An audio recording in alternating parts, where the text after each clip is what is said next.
Y la idea de hoy, quizás alguien ya les habrá comentado que estoy haciendo esta semana, es repaso general, ¿cierto? Quiero que la clase de hoy sea una clase un poco más interactiva, ¿sí? Un poco más dinámica. Quiero que ustedes me hablen, pueden habilitar sus audios ahí, su micrófono, o me van escribiendo nada más en el chat, no hay ningún problema. La idea es así, yo preparé preguntas, ¿sí? Preguntas, verdadero o falso, entonces para que ustedes también vean cómo yo puedo preguntar, ¿sí? Eh, algo referente a vitaminas o lo que sea, entonces de esa manera vamos estudiando juntos, ¿sí? Vamos a responder aquí juntos, si alguien tiene alguna duda o está confundiendo con algo, aclaramos, explicamos bien y entonces así vamos estudiando todos juntos, ¿les parece? ¿Sí? Pero como les dije, yo quiero que ustedes hablen conmigo, ¿sí? Quiero que me escriban o habiliten su micrófono ahí y me vayan respondiendo las preguntas, ¿sí? Entonces, esta es una forma de estudiar. Yo sé que ustedes tienen exámenes, que están estudiando de todo, y estas 2 horitas chiquititas vamos a dedicar a estudiar entonces bioquímica, ¿sí? Bueno, ¿están listos? Hay, sí, más de 40 personas, entonces podemos empezar entonces. Yo tengo ya compartido justamente con ustedes mi pantalla aquí, ¿sí? Entonces, vamos a hacer así. ¿Cómo es esta primera parte? Aquí dice, con ayuda de las figuras, responda correctamente al siguiente cuestionario. O sea, yo tengo preguntas con un gráfico ahí y de esa manera ustedes van a responder mi pregunta, ¿sí? Y ahí van a ver también cómo puede ser una pregunta de bioquímica. Bueno, comenzamos. La pregunta número 1. ¿Cómo se llama el lugar donde se cumple la función catalítica que tenemos ahí en nuestra figura? Tenemos un sustrato, una molécula, que va a ser cualquier molécula, y una enzima. Entonces, estos se unen formando el complejo enzima-sustrato que está ahí en el medio y ¿qué ocurre? Ahí la catálisis enzimática y salen los productos, ¿sí? Aquí hubo una reacción de quebra-rotura, por lo tanto salen 2 productos. La pregunta dice, ¿cómo se llama el lugar donde se cumple la función catalítica? A ver quién me responde. Adrieni me dice sitio activo. Exactamente, Adrieni, es así. Se llama sitio activo. Un ratito que están ingresando compañeros. A ver. Bueno, se llama sitio activo. ¿Sitio activo qué es? Es el lugar donde se conectan, donde se, digamos, ligan estas 2 sustancias, o estos dos compuestos, mejor dicho. La enzima, que es una proteína, ya sabemos, una proteína que trabaja como enzima.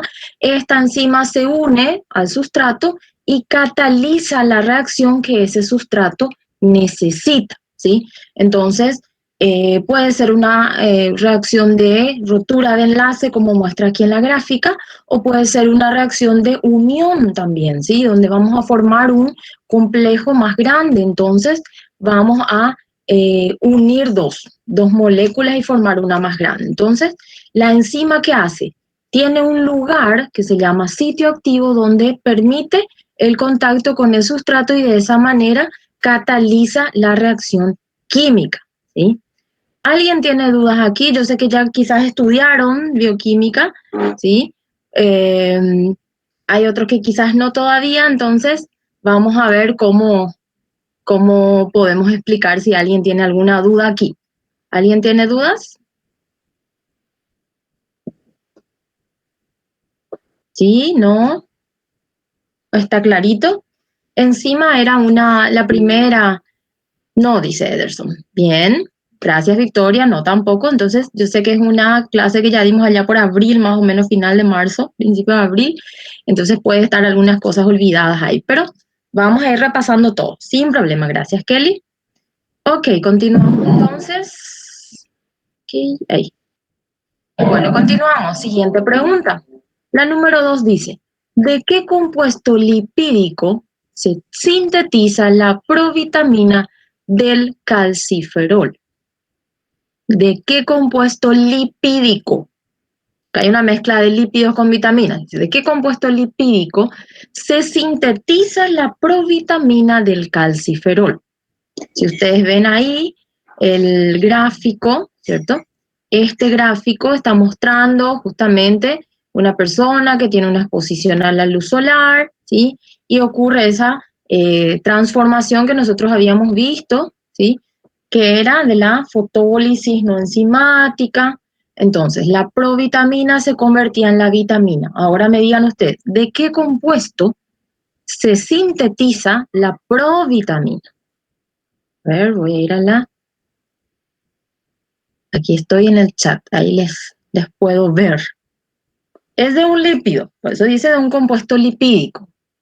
Y ese lípido sufre una transformación, se convierte en provitamina. Esa provitamina tiene que otra vez metabolizarse para convertirse en la vitamina, ¿sí? El calciferol. Y este, a su vez, tiene que seguir su proceso de activación. ¿De qué compuesto lipídico se sintetiza la provitamina del calciferol?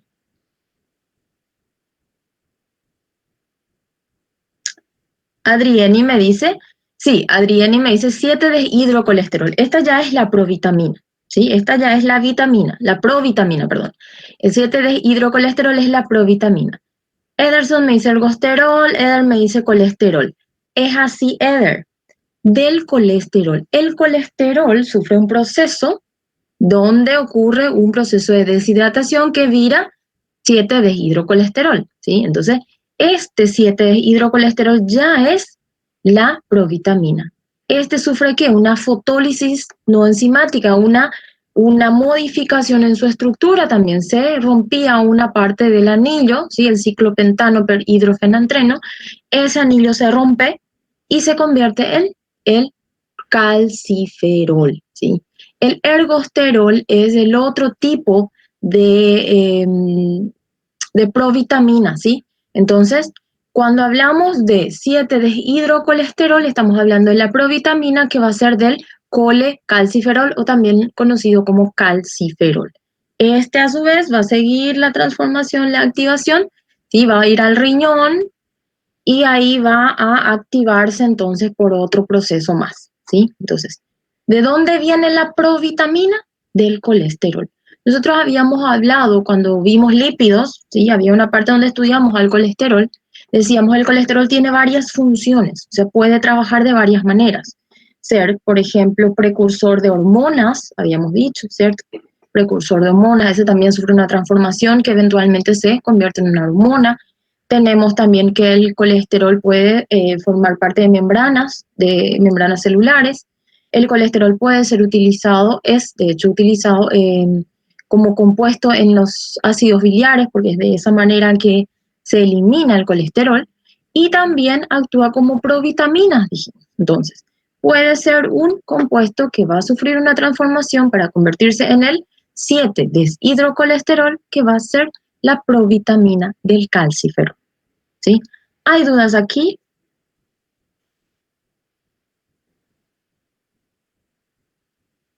Sí, no.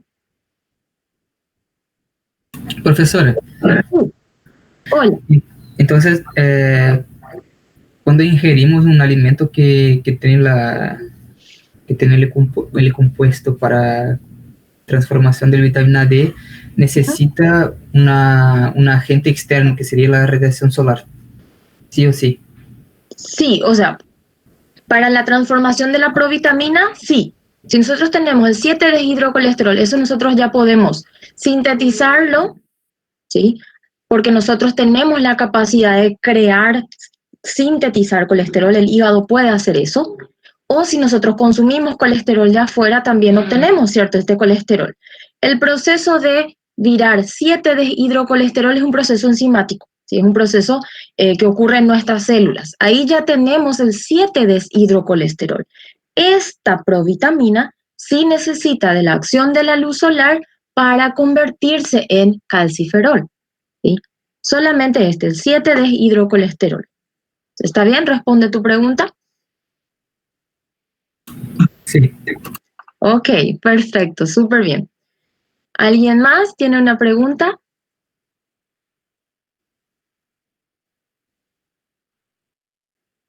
¿No? Bueno, ok. Entonces, ¿está todo claro ahí? Continuamos con la siguiente pregunta. A ver, vamos al número 3. Opa. Con el número 3, ¿qué dice? Dice, considerando la posición de los hidrógenos, ¿qué tipo de ácido graso insaturado es? Tenemos aquí dos estructuras de ácido graso, ¿sí? Tenemos que puede, que puede tener su doble enlace, por lo tanto ya sabemos que es insaturado, ¿cierto? Aquí está el doble enlace en una cadena y aquí está el doble enlace en la otra cadena. Aquí tenemos nuestro grupo carboxilo, ¿sí? COOH. Y entonces, vamos a mirar los hidrógenos, dice. Con respecto a los hidrógenos, mirando la posición de esto, díganme ustedes, ¿qué tipo de ácidos grasos tenemos aquí? ¿Es de trans y cis? Así mismo, es de tipo cis y de tipo trans. Sí, tipo cis es el de arriba, así mismo Adrieni, y de tipo trans es el de abajo. El de arriba, ¿por qué es tipo cis? Porque los dos hidrógenos están del mismo lado, ¿sí? Están en este caso para arriba, pueden estar ambos para abajo también, y vamos a ver una pequeña torsión, una pequeña deformación, ¿cierto? De la cadena, se dobla. ¿Por qué? Porque estos hidrógenos están del mismo lado. Cuando tenemos un ácido graso insaturado, doble enlace, ¿sí? Cuando tenemos un ácido graso insaturado, cuyos hidrógenos, uno esté para arriba, por ejemplo, y el otro esté para abajo, ¿sí? En lados opuestos, vamos a tener un ácido graso tipo trans. Y este va a tener una estructura todavía lineal porque no estaría forzado a doblarse, ¿sí? Entonces, nada más que esto, es súper simple. Dice, ¿qué tipo de ácido graso insaturado es? El de arriba es cis, el de abajo es trans. ¿Hay dudas aquí?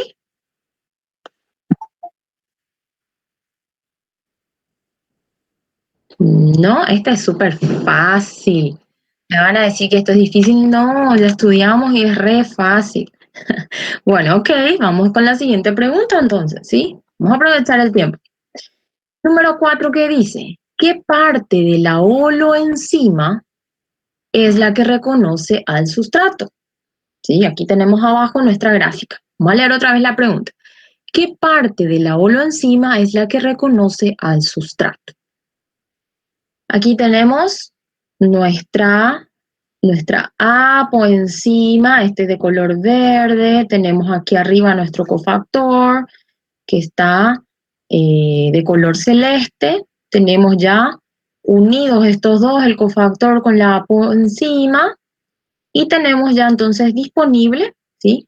Perfectamente listo para recibir al sustrato. Ahora díganme ustedes, ¿qué parte de la holoenzima es la que reconoce al sustrato?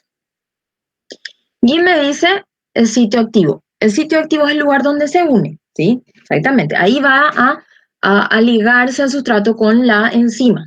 Ahora, ¿por qué pregunta qué parte? Porque si te das cuenta, el sitio activo está formado por una parte donde tiene el cofactor y otra parte donde tiene la parte de la enzima, ¿cierto? Entonces, ¿cuál de estos dos es la que es encargada o tiene la responsabilidad de reconocer al sustrato?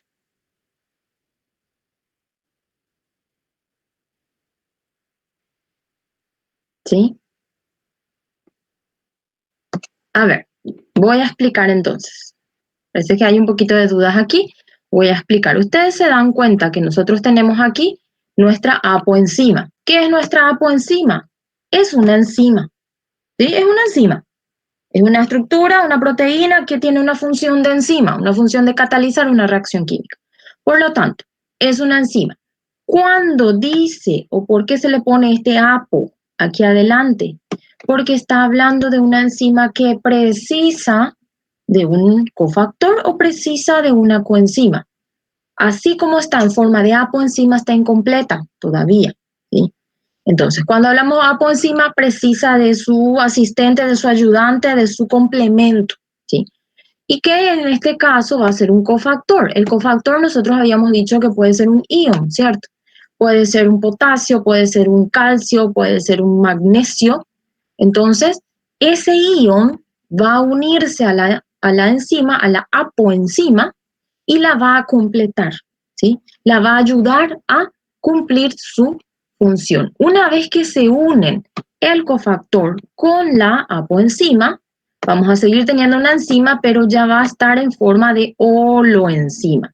¿Por qué holo? Que ya está listo, que ya tiene su complemento unida a esa enzima. Entonces, esa enzima ya está lista, está preparada para catalizar una reacción química. ¿Qué ocurre aquí? Va a unirse el sustrato. Y ustedes se dan cuenta que una parte del sitio activo tiene que ver con el cofactor y otra parte con la parte enzimática, ¿sí? Ahora, ¿quién es o qué parte de la holoenzima es la que reconoce al sustrato? La pregunta es esa, entonces, ¿es el cofactor el encargado de reconocer al sustrato o es la parte de la enzima? A ver, voy a ir a la parte de... Adrieni me dice, es la apoenzima la que reconoce. Es así mismo, es la apoenzima, es decir, la parte verde, ¿sí? La parte proteica. Porque la parte de la proteína, ¿qué era? Esta cadena de aminoácidos. ¿Recuerdan? Decíamos que una proteína es una cadena de aminoácidos. Cada aminoácido tiene que tener su lugar dentro de esa cadena, ¿sí? ¿Por qué? Porque ese aminoácido cumple una función. Entonces, en la parte del sitio activo, donde está ese huequito, aquel lugar donde va a ingresar el sustrato, hay ¿qué? Aminoácidos. Entonces, estos aminoácidos que están colocados en esa parte de la proteína, en esa parte de la enzima, en realidad, entonces son los que van a utilizar o servir como puntos de unión, ¿sí? Aquí, digamos que aquí hay uno, aquí hay otro, ¿sí? Aquí hay otro y aquí hay otro. Entonces, estas enzimas, ¿qué van a hacer? Estos aminoácidos, mejor dicho, parte de la enzima. ¿Qué hacen? Se ligan al sustrato. Cuando nosotros hablábamos de enzimas, decíamos que la enzima es específica, ¿cierto? Solo esa enzima trabaja con ese sustrato. ¿Y cómo hay esa especificidad? Por la composición de la enzima. La enzima tiene los aminoácidos en tal posición, entonces cuando se encuentra con su sustrato, lo reconoce y se liga a él para poder catalizar la reacción. Si es un sustrato distinto, esta enzima no lo va a reconocer, no va a poder ligarse, ¿sí? Porque estos aminoácidos que la conforman no van a poder formar enlaces con este sustrato y por lo tanto no va a poder catalizar la reacción química, ¿sí? Entonces, ¿qué parte de la holoenzima reconoce al sustrato? La parte proteica, la parte de la enzima, la parte de la apoenzima también le pueden decir. No es el cofactor. El cofactor es un ion. Ingresa, luego sale y se va a trabajar con otra enzima que puede ser totalmente diferente, pero que también necesita un cofactor. Un magnesio viene y se une aquí, ayudó, catalizó también con la enzima y salió y se fue y buscó otra, ¿sí? Entonces no es específico. ¿Está bien? ¿Se comprende? Por lo tanto, ¿quién reconoce al sustrato? La parte proteica, la parte de la apoenzima. ¿Cofactor puede ser una vitamina también? No, un cofactor es un ion. Una coenzima es una vitamina. ¿Se acuerdan que estudiamos a las vitaminas y decíamos son coenzimas? Es una estructura, ¿cierto? Entonces es una estructura relativamente pequeña, ¿sí? Si vamos a comparar con la enzima es una cadena de aminoácidos, entonces la vitamina es chiquita al lado, por lo tanto es una molécula pequeña que complementa a la enzima y la ayuda a cumplir su función, ¿sí? Entonces, ambos, sí. Entonces la enzima se une con la vitamina para formar la apoenzima. No. O no, nada que ver. La holoenzima. O sea, la vitamina, que es tu coenzima, ¿sí? La vitamina se va a unir a tu enzima, ¿sí? Y la va a complementar. Ahí van a formar la holoenzima. Entonces hay dos tipos de holoenzima. Una formada con el cofactor, y una enzima formada con una coenzima. Así mismo. Si yo digo holoenzima, vos no tenés cómo adivinar si es un cofactor o una coenzima, ¿cierto? Yo digo holoenzima. Puede ser con cualquiera de esos dos. Puede ser con un cofactor o puede ser con una coenzima. A lo que yo me refiero cuando hablo de holoenzima es que esa enzima ya está completa. Ya tiene su extra, que es su cofactor o su coenzima, ¿sí? ¿Se entiende? Sí, gracias. Ok, perfecto, sin problema. Gracias por preguntar. Cualquiera de ustedes, si quiere otra vez habilitar su micrófono y me habla sin problema. ¿Hay más dudas? ¿No? Ok. Adriani me dice no. Genial. Bueno, vamos a pasar entonces a nuestra siguiente pregunta. ¿Sí? Vamos estudiando juntos. El número 5 que dice, ¿cómo se llama el tipo de enlace que une nucleótidos en el DNA o RNA? Nucleótidos. Nosotros vemos aquí una figura que ya ustedes conocen porque ya utilicé esta figura, ¿sí? Donde vemos dos nucleótidos que van a ser unidos, enlazados entre sí. Díganme ustedes cómo se llama esa unión. A ver. Sí, así mismo, Eder, Victoria también. Se llama enlace fosfodiéster. ¿Dónde está ese enlace? Vamos a mostrar aquí. Ok. El enlace entonces era entre este nucleótido y este otro, ¿cierto? Acá tenemos dos nucleótidos. ¿Cómo van a enlazarse? Va a formar un enlace tipo éster. Este OH con este OH van a reaccionar. Sale una molécula de agua, aquí tenemos, y se queda entonces un enlace disponible aquí. Y se enlaza la pentosa con la pentosa de un nucleótido de arriba con el grupo fosfato del nucleótido adyacente. Aquí tenemos el grupo fosfato que está marcado en amarillo y se formó entonces el enlace tipo éster. ¿Por qué se le llama fosfodiéster? Porque este grupo fosfato forma tipo un puente entre estas dos moléculas y tiene el grupo fosfato dos enlaces éster. Por un lado con el otro nucleótido y por el otro lado con su propia pentosa de él como nucleótido mismo, ¿cierto? Entonces, por eso que se llama fosfodiéster. Cualquiera de las dos respuestas, éster o fosfodiéster, está correcta, ¿sí? A ver, tengo preguntas aquí. Voy a mirar. ¿Hay dudas aquí?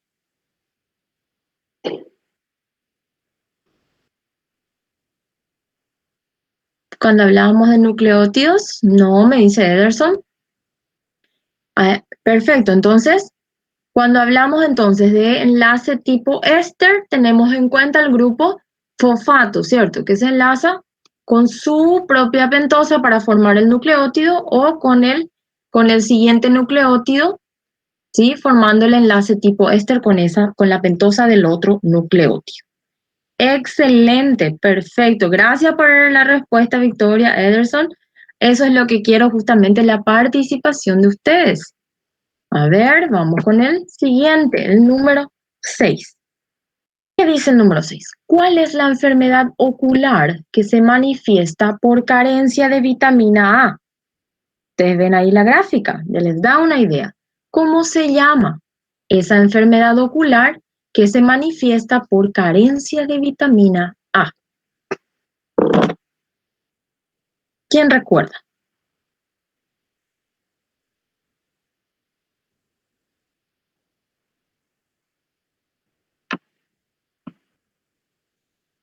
Eder me dice seroftalmía. ¿Quién más? ¿Alguien va a dar un chute ahí? Opa, ahí. Retinopatía, me dice Sandra.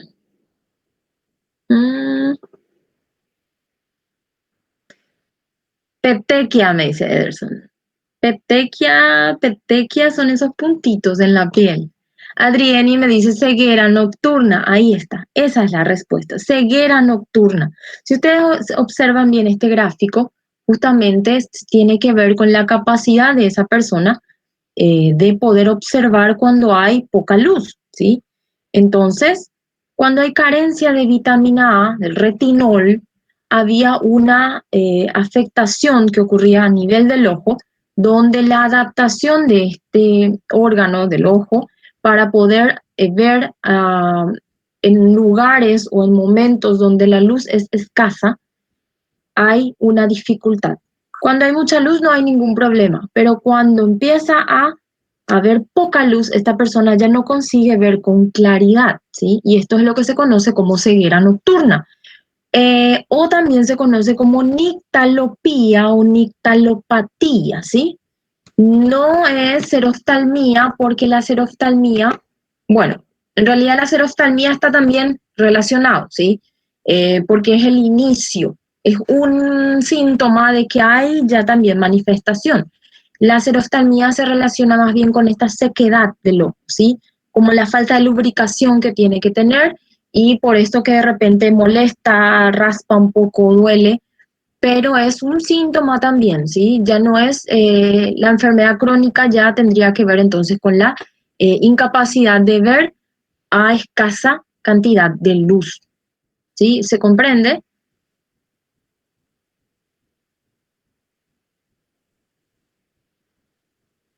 Sí, sí, claro que puede ocurrir seroftalmía, es también, es un síntoma, entonces tiene que ver, pero cuando haya una, digamos, carencia un poquito más crónica, y como yo les coloqué ahí la gráfica, es justamente la enfermedad, se llama ceguera nocturna. La seroftalmía es un síntoma, es también una enfermedad, pero digamos es leve todavía.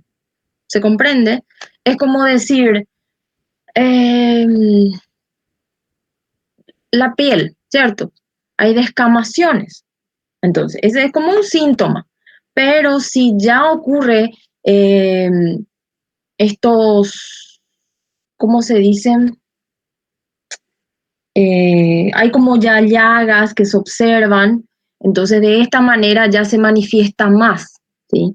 Entonces, no me viene la palabra.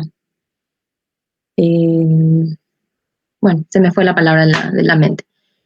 Sí, pero son, exactamente, son como síntomas ya de la enfermedad, ¿sí? Pero una vez que ya tenemos esta incapacidad de ver, cuando hay poca luz, ya es la enfermedad en sí, ¿sí? Entonces, la oftalmía puede considerarse un síntoma en este caso, ¿sí? Y tiene que ver con la sequedad del ojo. ¿Se comprende, Silvana? ¿Puede ocurrir? Puede ocurrir. Claro que sí, es el inicio, ya. Bueno, ok, se entendió. Ok, vamos con nuestra siguiente pregunta entonces. Ay, ay. Bueno, el número 7.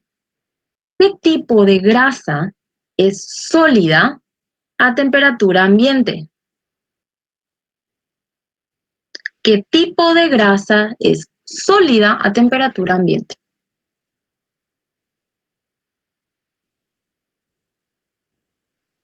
Quelosis, quelosis, ya cuando se forman esas llagas, ¿cierto? Sigo pensando yo. Ok, ¿cómo se llama? Ahí me dice Adrienne saturada, Adrienne, perdón, Ricardo. Hidrógeno, hidrógeno. No. ¿Qué tipo de grasa es sólida a temperatura ambiente? Es la grasa saturada, esa grasa de porco, esa grasa, por ejemplo, de la manteca, porque esa es una grasa, ¿sí? Entonces, a una temperatura ambiente nosotros la obtenemos hidrogenada. La grasa, los ácidos grasos son una cadena hidrocarbonada, ¿sí? Con un grupo carboxilo, pero se clasifica entre saturadas e insaturadas. Nosotros ya vimos en un slide anterior la estructura, ¿cierto? De un ácido graso insaturado, por ejemplo. Ahora vamos a recordar esa misma estructura, pero en lugar de que tenga un doble enlace, va a tener todo enlace simple. Al tener todo enlace simple, es una característica, o sea, esa estructura le da su característica de que su punto de fusión es muy elevado. Y cuanto más largo, incluso más alto su punto de fusión. Y el punto de fusión, ¿qué dijimos que era? Era justamente esa temperatura donde un compuesto se derrite, ¿cierto? Un compuesto que es sólido llega a su punto de fusión y funde, derrete, entonces se vuelve líquido. Cuando hablamos de grasas saturadas, sí, de 16 a 18 carbonos, exactamente. Cuanto más largo, su punto de fusión es más alto. Esa manteca que nosotros usamos es sólida, ¿cierto? Pero colocamos en la panela y empezamos a calentar y empieza a derretir, ¿cierto? Porque alcanzó su punto de fusión, vira líquido. ¿Qué ocurre con estas grasas? Entonces, tiene que ver con su tipo de enlace. Cuando nosotros hablamos de grasas insaturadas, tiene esos doble enlaces, su punto de fusión cae, ¿sí? Es bajo. Por eso que nosotros a los aceites los encontramos a nuestra temperatura normal, ambiente, 25, 28 grados, lo encontramos todos líquidos. El calor que ya hay es lo suficientemente alto para que ellos estén en su forma líquida, ¿sí? Entonces, a menor temperatura, quizás ellos solidifiquen, ¿sí? ¿Por qué? Porque va a llegar entonces a su punto, ¿sí? Cuando nosotros tenemos entonces grasas sólidas a temperatura ambiente, estamos hablando de grasas saturadas, generalmente las de origen animal. ¿Sí? ¿Se comprende?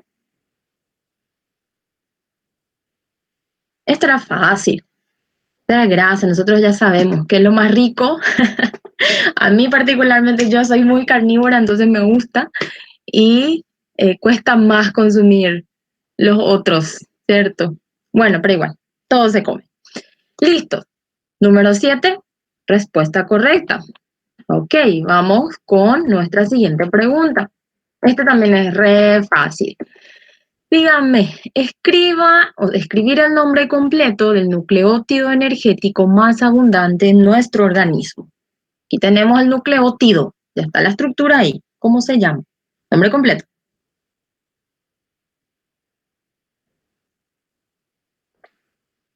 Nombre completo. ATP son siglas. Adenosina trifosfato. Es así mismo. Tiene su adenina, que es su base nitrogenada, tiene su azúcar, que es su ribosa, ¿cierto? Y tiene sus 3 grupos fosfato. Entonces se llama adenosina trifosfato. Y este es el nucleótido energético más abundante. La mayoría de las reacciones químicas utilizan ATP como fuente de energía si lo precisan, ¿sí? O guardan la energía en forma de ATP si es que se generó energía en esa reacción química. Hay reacciones químicas que generan energía. Entonces se guarda en forma de ATP. Tenemos un ADP y ligamos un grupo fosfato y ese enlace que se forma es un almacenamiento de energía, ¿sí? Entonces, cuando nosotros generamos energía, guardamos en forma de ATP o precisamos de energía, gastamos, cortamos ATP y obtenemos esa energía, ¿sí? Entonces, es un nucleótido que actúa como molécula energética. Es así. Este es súper fácil. ¿Hay otros nucleótidos? Sí. GTP, CTP, ¿recuerdan? Que también pueden actuar entonces como moléculas energéticas. Pueden guardar energía o pueden entregar de acuerdo a la necesidad, en este caso de la célula. ¿Sí? ¿Sí? ¿No? ¿No? ¿Sí?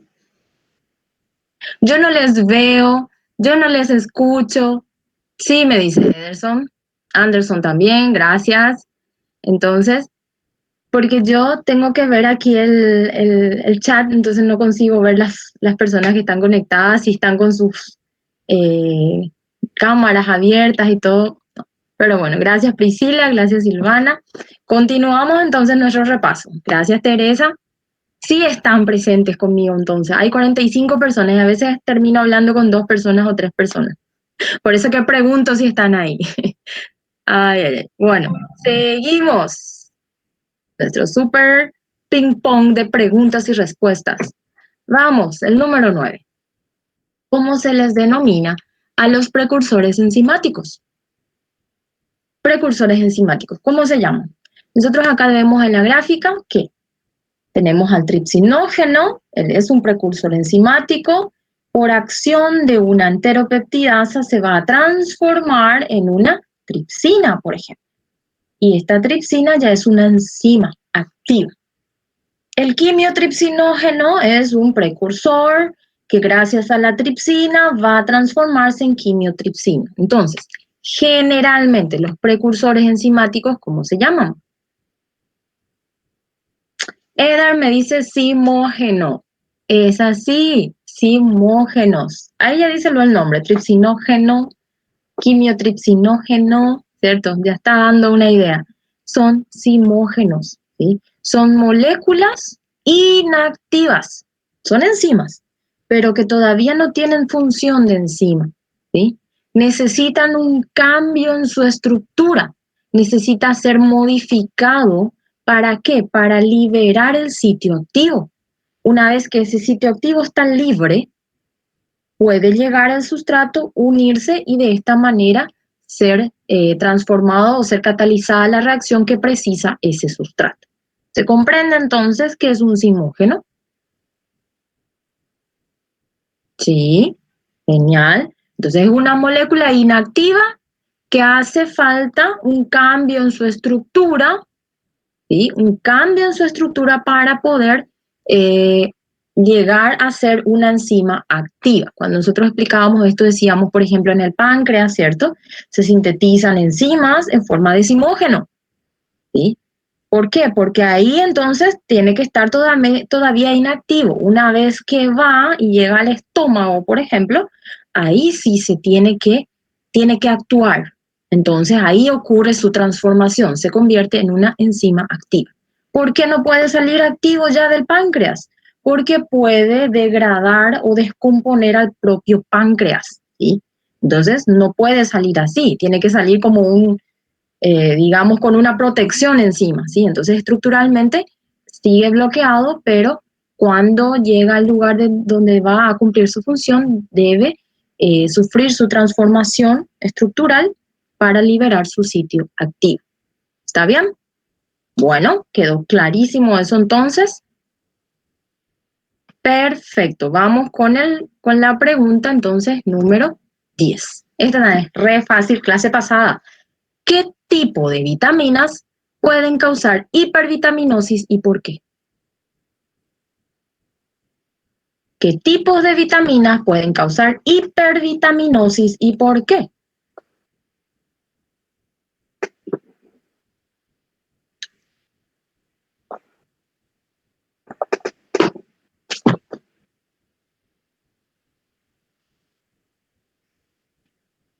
Fácil, fácil.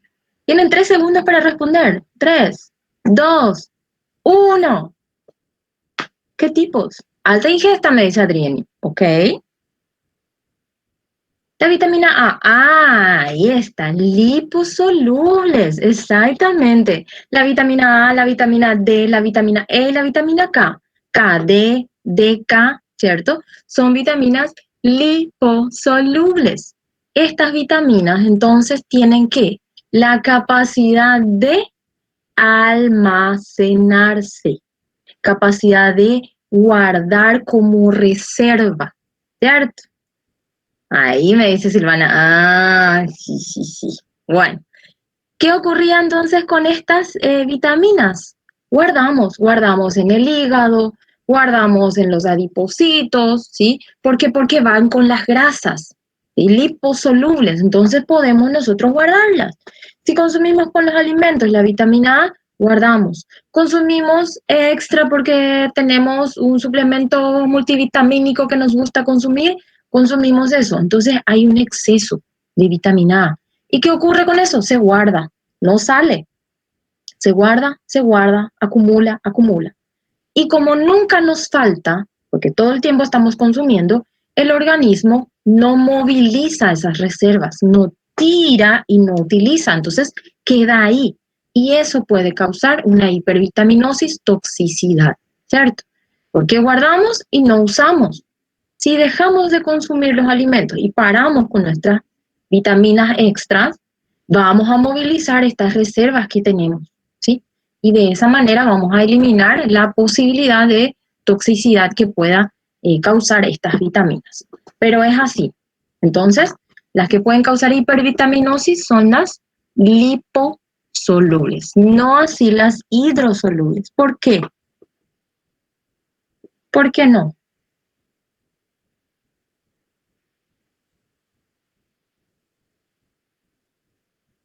A ver quién me responde. ¿Por qué las hidrosolubles no? Y las liposolubles sí. Yo sé que ustedes saben. Claro, porque son solubles y son fácilmente eliminadas. Diariamente estamos eliminando. No hay posibilidad de acumularlas, ¿cierto? Entonces, no hay posibilidad de una hipervitaminosis. Y si hay un exceso, alguien se intoxicó con vitamina, que prácticamente no ocurre, el cuerpo va eventualmente a eliminar todo, no va a causar digamos, una intoxicación demasiado fuerte en ese sentido, porque si son todas hidrosolubles, va a salir, ¿sí? Genial, entonces está perfecto. Ven que sí saben las respuestas.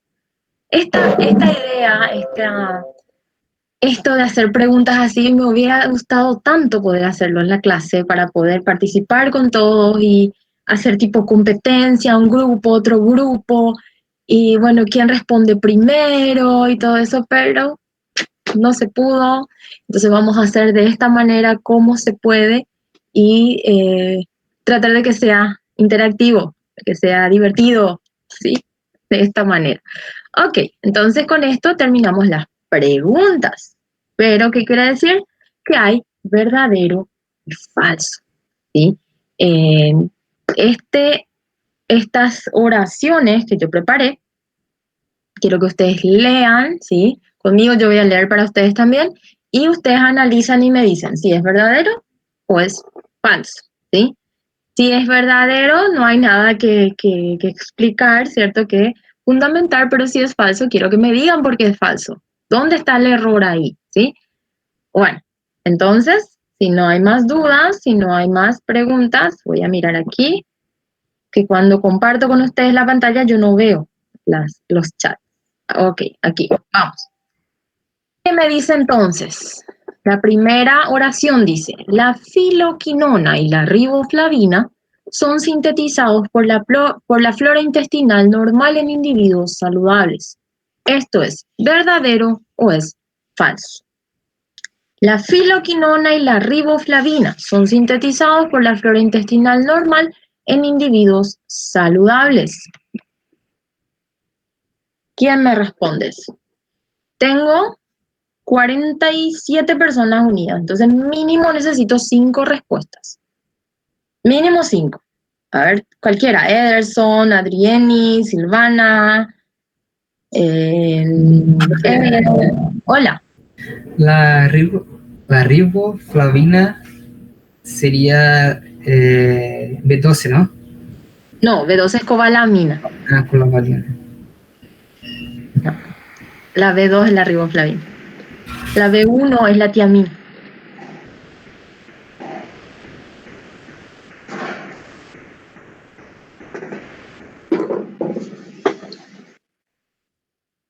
A ver. Priscila, ok.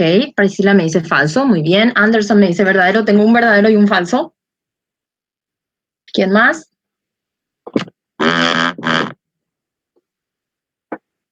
Uno. 5 necesito. Aún no hizo su resumen de vitaminas, no te preocupes. Priscila ya me dijo falso, me dice G2. Ricardo me dice falso también. Ederson me dice falso, que ganó falso. Es falso. ¿Por qué? Voy a explicar. Hoy. La sintetizada en el intestino es solamente la B12, ¿no? El intestino. Sintetizado en vitamina K también, ¿no? Vitamina K es... no, la B12 sería en el estómago. La cobalamina es la B12, la cobalamina. Sintetizada en el estómago. No. No. Bueno, voy a explicar. La filoquinona es una vitamina K, ¿sí? ¿Recuerdan cuando hablamos de vitamina K que decíamos que nosotros obtenemos la vitamina K de las bacterias de la flora intestinal, ¿cierto? Sí, vitamina K es la filoquinona, ¿sí? Y, pero había dos vitámeros de la vitamina K, estaba la filoquinona y la menaquinona, ¿sí? Entonces, uno de los vitámeros es que sintetizan nuestras bacterias y otro nosotros podemos consumir con los alimentos, porque habíamos visto también alimentos, por ejemplo, de hojas verdes, habíamos visto perejil, qué sé yo, alface, espinafre, todos esos tienen filoquinona.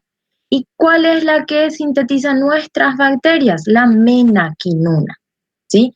El tipo 2. ¿Qué ocurre aquí? En esta pregunta me pregunto si la filoquinona es la que es sintetizada por la flora intestinal y no es la filoquinona, es la menaquinona. Y cuando hablamos de riboflavina, no es la riboflavina la que se sintetiza, sino que es la piridoxina, la vitamina B6. Eso es lo que estaba buscando el compañero, porque él se acordaba que era algo por ahí, ¿cierto? La B algo. Y era la B6, la piridoxina. Entonces, dos vitaminas podemos nosotros aprovechar de la flora intestinal, ¿sí? Normal, las bacterias. Entonces, fabrican menaquinona y fabrican piridoxina. No la filoquinona, no la riboflavina. ¿Está bien? ¿Se entendió? Sí, Ricardo me dice, no son sintetizados por nosotros. Nosotros no. Ok. Profesora, Sí, vale. tengo una duda sobre la ingesta de B12. Sí, Por la ejemplo, cobalamina. sí, bueno, si alguien nunca en la vida, desde nene, nunca ingirió B12, ¿qué pasa con la persona? Porque es una vitamina que es ingerida, Ujú. no se Pero no es, sintetiza en el cuerpo, ¿no? no, es generalmente está en los alimentos de origen animal, decimos nosotros. Pero un bebé, por ejemplo, desde que inicia o consume leche materna, donde está la cobalamina también, ¿sí? Porque viene de nosotros, ¿sí? Eh, si consume leche en polvo, igualmente va a estar suplementado eh, con esa vitamina, ¿sí? La cobalamina. Cuando continúa su alimentación y es estrictamente vegano, ¿sí? O sea que puede ser vegetariano, pero igual estar consumiendo, por ejemplo, leche o, por ejemplo, qué sé yo, huevo, ¿sí? Entonces ahí puede ser que esté consumiendo cobalamina, entonces no va a haber problema. Cuando hay esa dieta muy estricta de los veganos, donde ellos absolutamente nada que tenga que ver de origen animal, ahí es donde puede haber ya la carencia o deficiencia de cobalamina. Sí, pero no es más vegetariano. O sea, vegetariano es solamente que no come carne, pero el vegetariano come, por ejemplo, consume huevo, consume leche, ¿cierto? Yogur. Entonces, hasta donde yo sé, hay todavía absorción de cobalamina, entonces no habría ningún problema, ¿sí? Pero de un niño que tenga esta dieta es difícil porque ellos necesitan, por eso, huevo, leche es de origen animal. Entonces, eh, por eso dije, los vegetarianos, carne, lo que no comen, ¿cierto? Carne de vaca, carne de cerdo, pero sí consumen otros que son de origen animal, que por ejemplo el huevo y la leche. Y estos tienen esa vitamina. Entonces, no hay deficiencia, no hay carencia. Pero los veganos son los que tienen digamos, esta dieta estricta, esta dieta un poquito más extrema, donde ocurren puede ocurrir la carencia de cobalamina, ¿sí? Entonces, pero en un niño es muy difícil que ocurra esto. Ok, Rosinei, no hay ningún problema, está bien. Ahora ya ingresaste, ya colocaste tu nombre, vamos a tener en cuenta. Entonces, no sé, me quedé ahí. Pude responder tu pregunta, no sé si responde tu pregunta.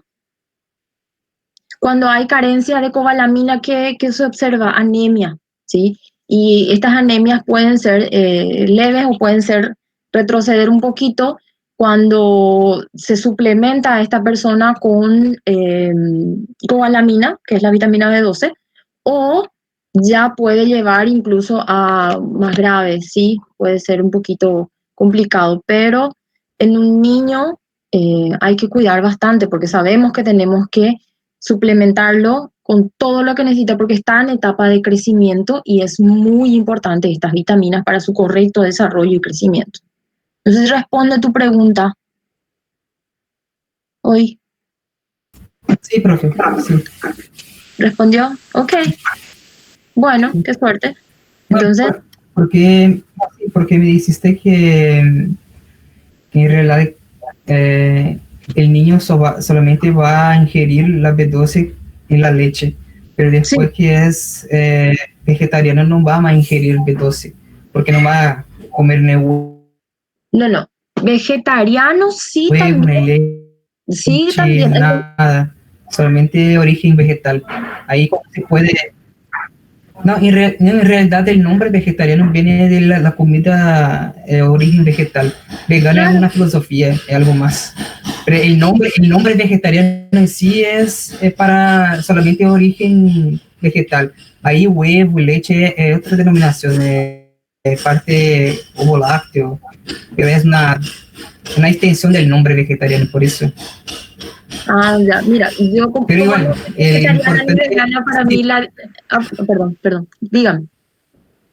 sí, pero no importa. A mí es como quería saber la parte de ingesta de B12, de que no hay ingesta. Pero sí, hay en trigo, esas cosas sí, pero son muy Sí, sí, bajas muy en bajo, muy cantidad. bajo. Prácticamente no cubriría la necesidad de una persona, ¿sí? Entonces, hay más y en alimentos de origen animal, por lo tanto, eh, cuando una persona consume alimentos de origen animal, por eso que dice genera, ¿sí? Generaliza, dice origen animal, ahí ya está la leche, ya está el huevo, ya está el queso, está el yogur, todo eso que tiene también origen animal. Entonces, para mí, yo tenía, digamos, como entendido que los vegetarianos, ¿sí? Tienen la característica de no consumir carne nada más, pero sí consumen los demás productos de origen animal, ¿sí? Como ser la leche, como ser el huevo.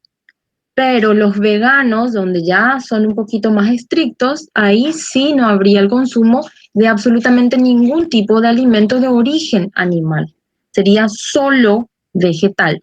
Y prácticamente en ese tipo de alimentación no existe la... Y ahí me dice, sí, me dice que es erróneo el uso de ese nombre.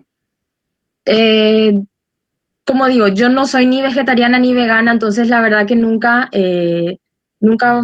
investigué mucho sobre eso, pero tengo entendido que eso, yo soy, por eso me dice, ok, genial, entonces cuando decimos vegetariano entonces tiene que ver, es lo mismo que vegano, ¿sí o no?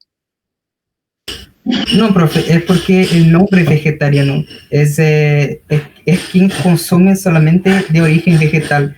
Ahora vegano y ovo lácteo son extensiones del nombre, es como nada que ver, es otra cosa. Pero eso ya tenés que saber leer y estudiar sobre, pero no importa. Sí. Mira, muchísimas gracias. Ahora vos me estás enseñando algo a mí. De verdad que yo siempre pensé que era así. Entonces, no sabía que esto estaba errado. Gracias. Ahora sí yo ya sé, ya no me voy a equivocar más. Entonces, por eso te digo, yo tenía entendido que era así. Ahora sí, ahora vegetariano entonces es completo. O sea, solo vegetal, nada de animal. ¿Es así? Sí, el origen del nombre debería ser así, Mm, pero se extendió más ya, otra ya. vez. Y yo creo que somos muchos los ignorantes en ese tema, yo incluida. Entonces, ahora, gracias por este comentario, porque creo que varios estamos aprendiendo con eso. Gracias. Ok, nada, no hay problema. Gracias. Me parece que está entonces claro qué pasó ahí, ¿cierto? De que, estábamos hablando de las Así mismo, vegano, me dice Kelly también, no consume nada de origen animal, incluso ropas. Esa sí, obviamente, nada que tenga de origen animal. Ahí ya estamos hablando de pieles y demás. No, eso sí no. Bueno, ok. Quedó entonces aclarado ese punto, gracias. Digamos, entonces, filoquinona y riboflavina ya hablamos, que son sintetizados entonces por la flora intestinal normal y, perdón, que no son sintetizados por la flora intestinal normal, sí son la menaquinona y la piridoxina, ¿sí? Estas dos vitaminas sí son sintetizadas por nuestras bacterias que están en el intestino, ¿sí? Genial. Ahí sí. Entonces el primero es falso, ¿sí? Bueno, vamos con la segunda afirmación que está ahí abajo. Las coenzimas son moléculas proteicas que se unen al sustrato para activarlas. Existen vitaminas B12 veganas. Victoria, existen vitaminas B12 veganas. Tengo que explicar. Eu estou afirmando que existe. Y por eso, de verdad que tengo que estudiar un poquito más sobre esto entonces, porque no quiero yo decir algo que pueda estar errado, ¿sí? Porque mi conocimiento es básico en esa parte, entonces no quiero equivocarme. Voy a estudiar más, prometo, y de esta manera voy a conocer más para no equivocarme en un futuro. ¿Está bien? A ver.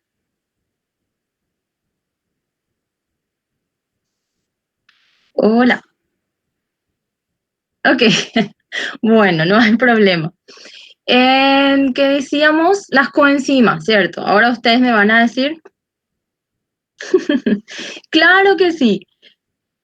Ustedes saben, ustedes y yo, nadie es aquí una enciclopedia, todos tenemos mucho que aprender. Yo no tengo ningún problema en aceptar que hay cosas que yo no sé, eh, tengo mucho que aprender todavía y a mí no me molesta en lo absoluto que alguien me diga, profesora, presta atención aquí, creo que debemos profundizar sobre esto. Claro que sí, porque yo soy también un ser humano que voy a ir aprendiendo toda mi vida hasta el último día. Entonces, si mi conocimiento se quedó atrasado, tengo que actualizarme, eso es normal, no hay ningún problema. ¿Y por qué no? Bioquímica 2, ustedes pueden, vamos a poder conversar sobre eso si llevamos en Bioquímica 2 o si no también con el otro profesor que está para Bioquímica 2, él también puede, digamos, ampliar el conocimiento de todos en esta parte. Genial, claro que sí, no hay problema con eso. No se preocupen que yo, por ejemplo, no me enojo, al contrario, agradezco, de verdad que sí. Bueno, ok, vamos entonces, para no atrasar mucho, en la siguiente afirmación, ¿sí?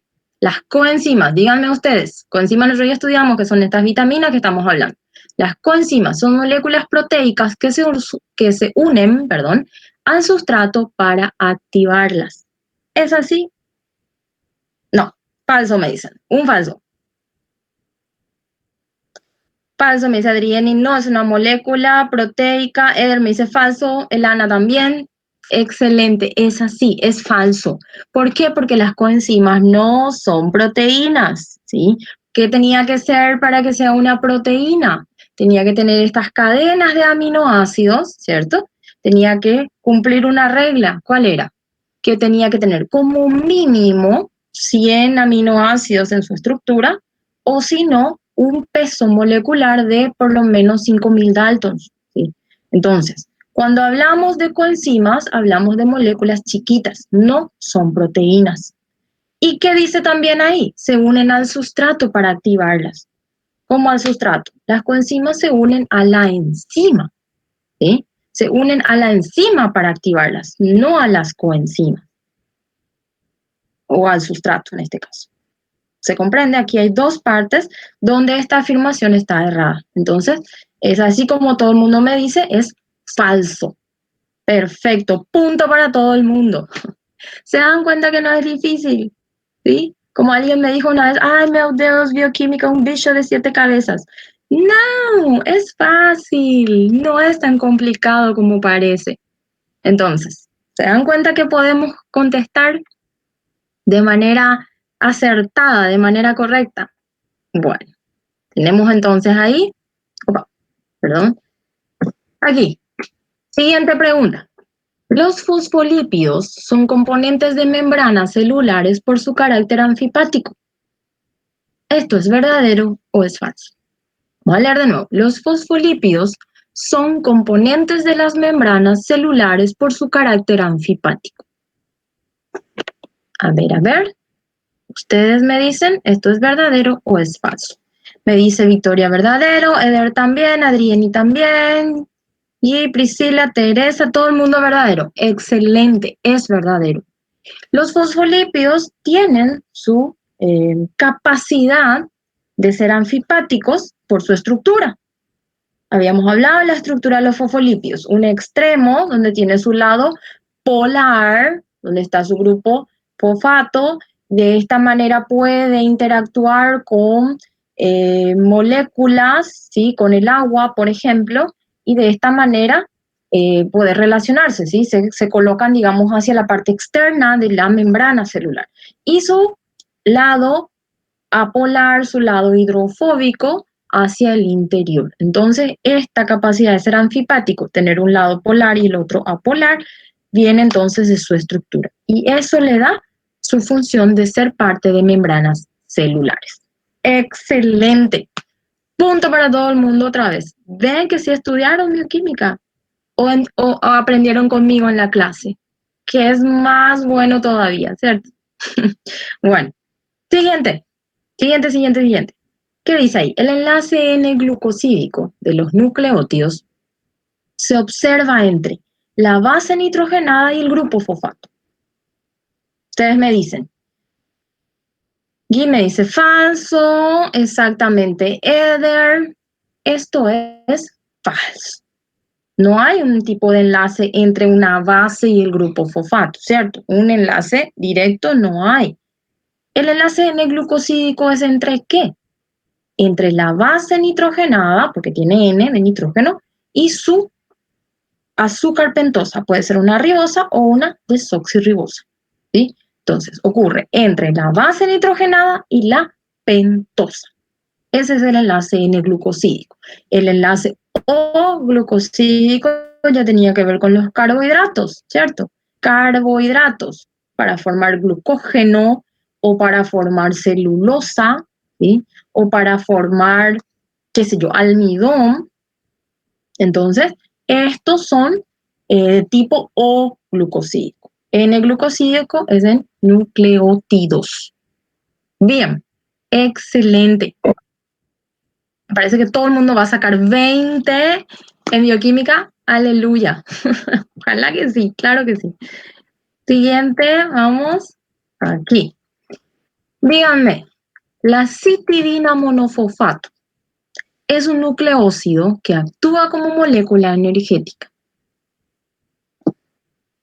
¿Verdadero o falso? La citidina monofosfato es un nucleócido que actúa como molécula energética. O puede actuar o actúa. A ver, me voy al chat.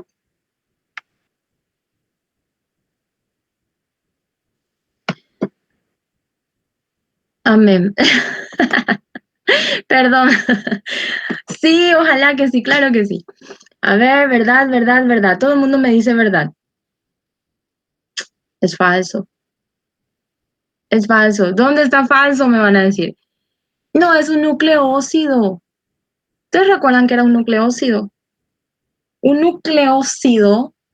Ajá, exacto. Nucleótido. Nucleótido sí. La citidina monofosfato es un nucleócido. Tiene su base nitrogenada, su azúcar pentosa y su grupo fosfato. Ahí es un nucleótido.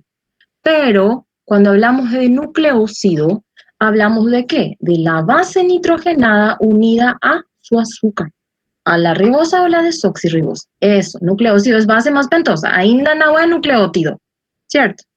Tiene que ligarse a su fosfato y ahí puede ser un nucleótido.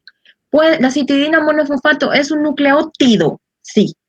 ¿Puede actuar como molécula energética? Sí. Puede ligarse un grupo fosfato más y volverse CDP, ¿cierto? histidina difosfato. ¿Puede ligarse a otro grupo fosfato y formarse TP? Claro que sí. Entonces puede actuar como una molécula energética, pero siendo nucleótido, no es un nucleócido. ¿Está bien? Ahí ustedes me dicen, pegadinha, profesora. Puede ser. Por eso que hay que leer bien y hay que conocer bien, ¿sí? Hay que tener esa claridad entre pegadinha mesmo, si já me dijeron isso, já falaram para mim, essa aí é pegadinha, professor. Mas tem que ser, você tem que saber que citidina monofosfato é nucleótido, não é nucleócido, não. Então, ahí está el punto importante. Bueno, todo el mundo me dijo verdadero porque le dieron así, todo el mundo, bioquímica fácil, vamos la verdadero todo. Es fácil, pero hay veces que puede ser falso también. Bueno, vamos entonces con nuestra siguiente pregunta, que dice ahí abajo. Las enzimas son catalizadores que actúan acelerando una reacción por medio de la disminución de la energía de activación de la misma.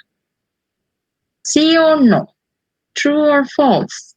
¿Verdadero o falso? Verdadero, verdadero. Tengo 3 verdaderos. Más. 4, 5. Ganó verdadero. Dice claro que es verdadero, no hay nada de errado ahí. ¿Sí? Las enzimas son catalizadores, obviamente son biológicos, trabajan en nuestras enzimas, en nuestras células. ¿Y qué hacen? Aceleran una reacción por medio de la disminución de la energía de activación de la misma. Entonces, es así como trabajan las enzimas. Excelente. Shirley me dice falso. ¿Por qué Shirley? Se fue nomás ahí la F. No, este es verdadero, es así. Las enzimas, achei que aumentaban, no. Si aumenta la energía de activación, o sea, si aumenta la necesidad, la energía que necesita para llevarse a cabo esa reacción química, lo que está haciendo es hacer más difícil esa reacción química, ¿cierto? Cuando disminuye la energía de activación, hace que esa reacción sea más favorable, que sea más fácil de llevarse a cabo, por lo tanto, vamos a acelerar, vamos a hacer que ocurra de manera más rápida, ¿sí? Entonces, no exactamente, no aumenta, sino que disminuye la energía, ¿sí? Así entonces. Bueno, perfecto, Shirley. ¿Shirley o Shirley? Hay veces que yo no sé pronunciar el nombre de ustedes. Discúlpenme si hago errado ahí. O prof é Shirley. Shirley. Mas tinha um professor meu que chamava de Shirley, porque o CHI tinha sobre T. Aí Shirley. Sí, Não pero tem es problema, Shirley. não. Pero es Shirley. Sí, é Shirley. Ok, está bien. Gracias. Por nada. Ok, bueno. Siguiente pregunta. Bueno, vamos. ¿Qué dice? Este ya dijimos. Siguiente. Los ácidos grasos con 10 átomos de carbono más en su cadena son perfectamente solubles en cloroformo. ¿Verdadero o falso? Ácidos grasos con 10 átomos de carbono más en su cadena son perfectamente solubles en cloroformo. ¿Sí o no?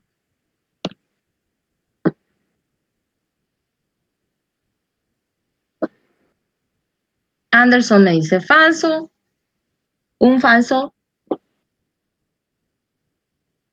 Paso. ¿Por qué? ¿Por qué va a pasar? Chuta, y no puede decir paso en el examen, ¿cierto? Este es ¿cómo se dice? Un simulacro de examen para ustedes. Dejo para el final. Dúvida pula. Otra que pula ahí también. No, chuta ahí, que de por ahí você acerta. ¿Quién más? Anderson, solo un falso tengo, 2 na dúvida. ¿Quién más se anima a dar una respuesta ahí? Diferencia de polaridad es grande. Verdadero, me dice Sandra. Tengo un verdadero, un falso, 2 falsos, un verdadero. 3 recién, preciso de 5.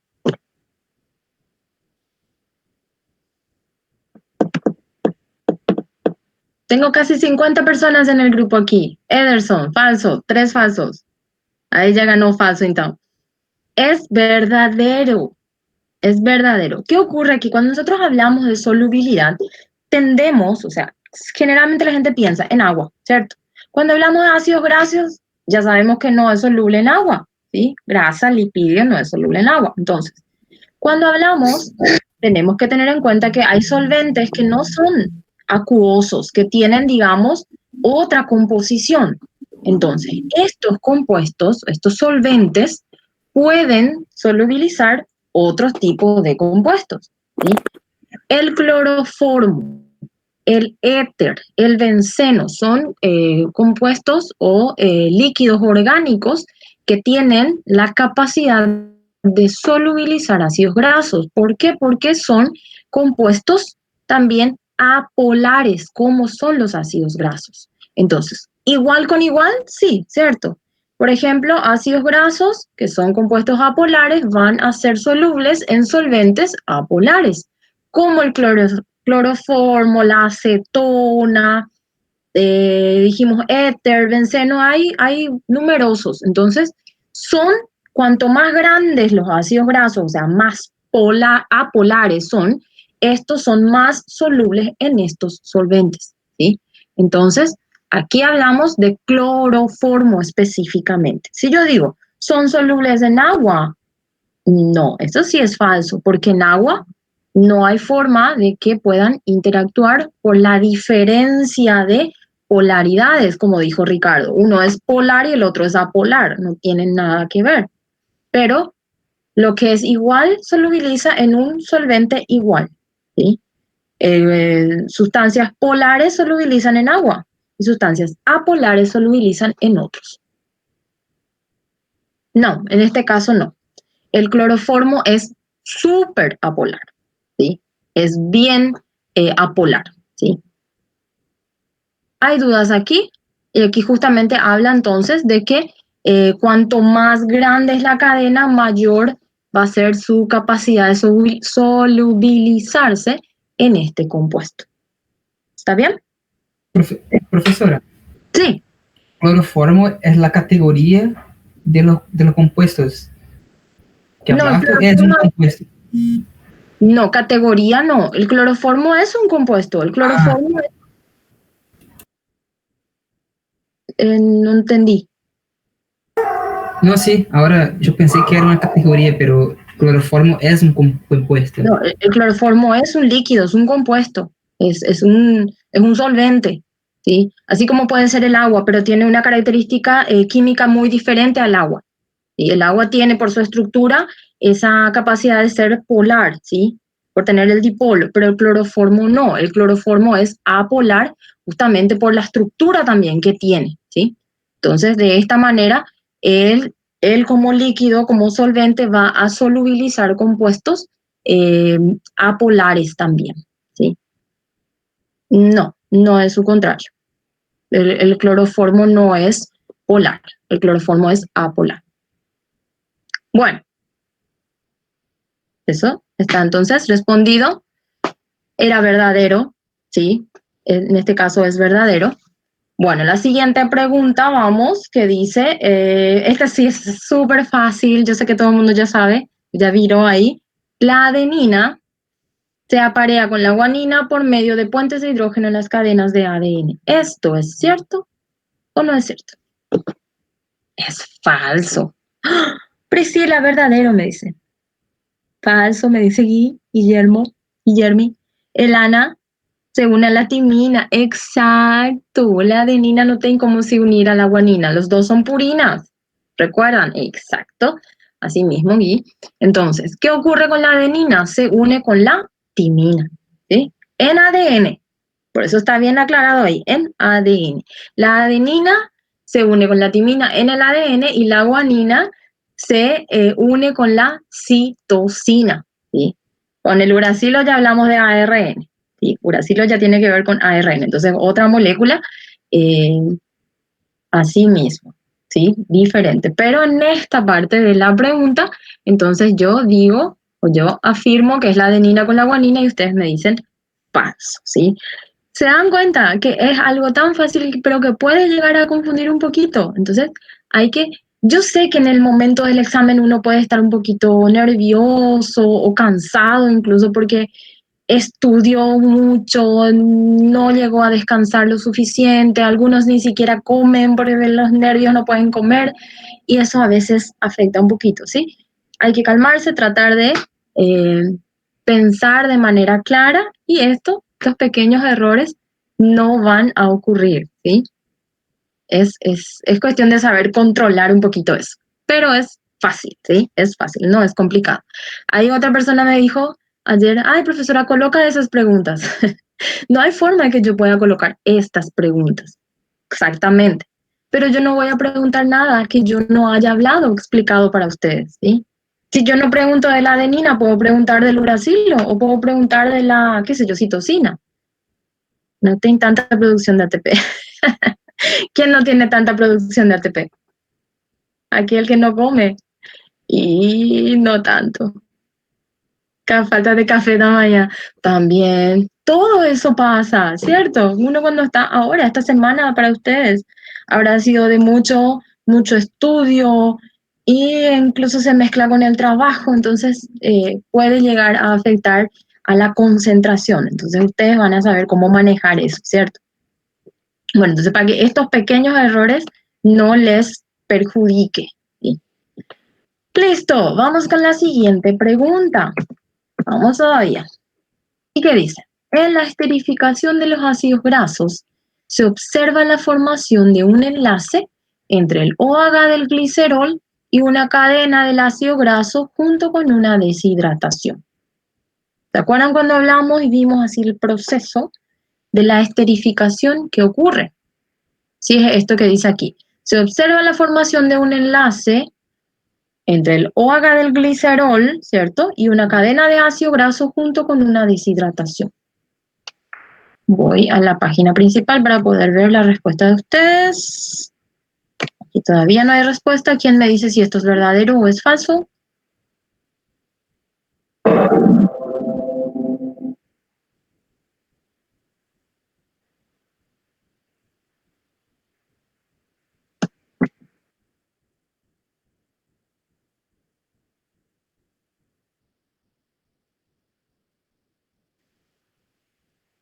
Verdadero, verdadero, verdadero, verdadero. 4 verdaderos. Ya ganó verdadero. Es verdadero. En la esterificación, cuando formamos un enlace tipo ester, ¿qué ocurría? Reaccionaban, digamos, dos OH de dos compuestos, ¿cierto? ¿Y qué ocurría? Cuando hablábamos específicamente de ácidos grasos, decimos, el ácido graso tiene su grupo carboxilo en un extremo, tiene su OH, y tenemos el glicerol que tenía también OH, ¿cierto? Entonces, ¿qué hace? Reaccionan estos dos, se forma una molécula de agua, hay una deshidratación y se crea un nuevo enlace entre el glicerol y la cadena de ácido graso, y este enlace se llama tipo éster. Por lo tanto, el proceso de formación de este enlace tipo éster se llama esterificación. ¿Hay dudas aquí?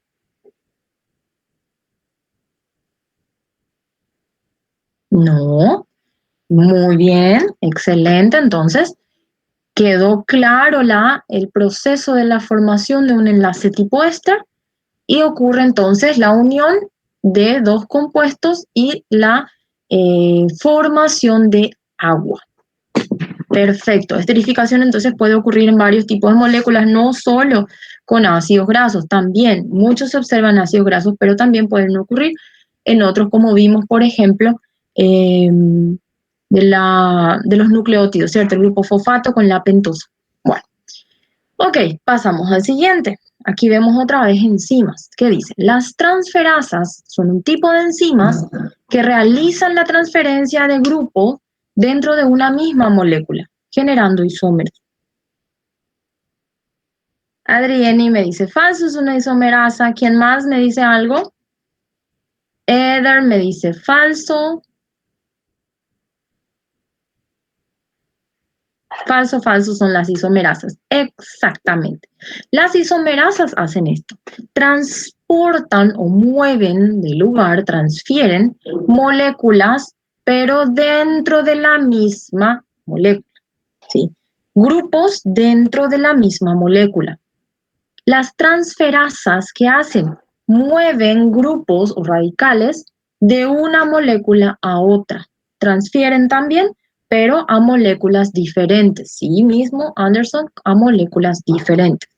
Las aminotransferasas. ¿Ustedes recuerdan que ya estudiamos las aminotransferasas? O sea que ya hablamos un poquito y ustedes van a ver más bien cómo trabajan estas aminotransferasas cuando vean el metabolismo de aminoácidos. Entonces, ¿qué va a ocurrir? Un grupo amino va a ser transferido de una molécula a otra. Esas son las aminotransferasas. Transfieren grupos amino de una a otra molécula. Cuando hablamos de isomerasas, por ejemplo, teníamos la reacción que nosotros ya vimos, que era de la glucogenogénesis, ¿sí? Glucogenogénesis, para la síntesis de glucógeno. Nosotros habíamos visto que, por ejemplo, la glucosa 6-fosfato, ¿cierto? Glucosa 6-fosfato se transporta o se transformaba en glucosa 1-fosfato. ¿Qué ocurría? El grupo fosfato en la posición 6 es transportado a la posición 1. Entonces, la molécula se mantiene, existe la misma cantidad de átomos, pero en una distribución diferente. Está colocado de manera, digamos, diferente. ¿Sí? Entonces, cuando hablamos de transferasas, es de una molécula a otra. Isomerasas, dentro de la misma molécula existe esta transferencia de grupos. Clarito, clarito, ¿cierto? Y en este cuadro que está en la parte de encima hay varias. No solamente está isomerasas, transferasas, hay ligasas, hidrolasas, habían diferentes. Entonces, todas son importantes, claro, por la función que cumplen. Bueno, siguiente pregunta. Excelente, excelente la respuesta. Vamos. La carotenodioxigenasa cataliza la reacción de esterificación del retinol. ¿Verdadero o falso? La carotenodioxigenasa cataliza la reacción de esterificación del retinol. Nosotros hablamos de esta enzima y ustedes me van a decir si es esto lo que hace o no.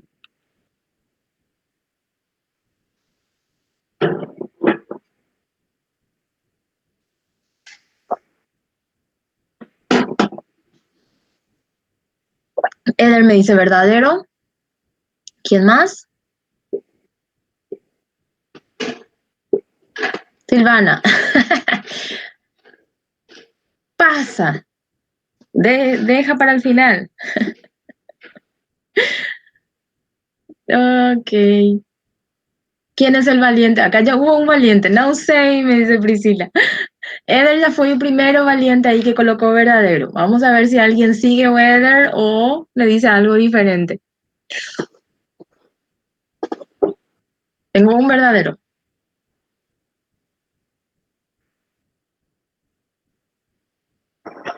No hay nadie más con coraje para chutar ahí una respuesta.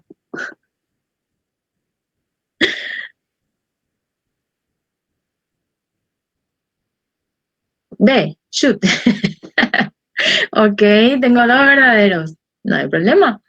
Vamos a ver, por raciocinio.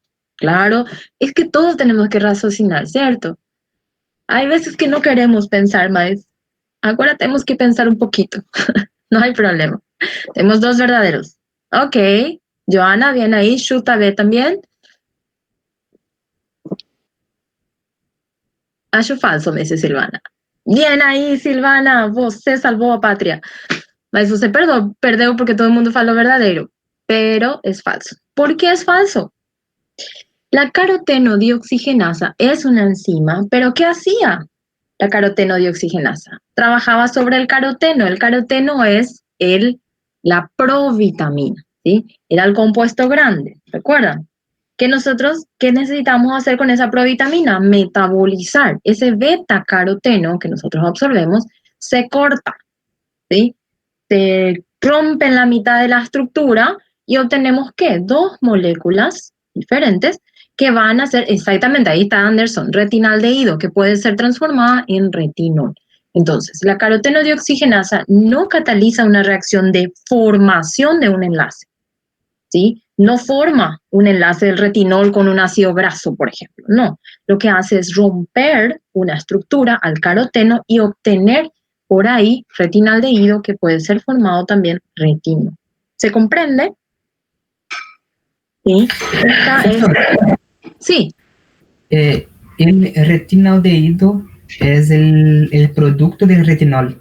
De eso, el retinol sería un... Son bitámeros, ¿sí? O sea, el retinol tiene una molécula de OH al final, el retinaldehído tiene la estructura hablando, ¿cierto? Tiene un grupo aldehído, ¿se acuerdan que había 3 posibles, ¿sí? Teníamos también, retinol y retinaldehído, ¿sí? Y el ácido retinoico que tiene su grupo ácido también. Entonces, estos 3 son considerados bitámeros de la vitamina A, que es el retinol. ¿Se entiende? Sí.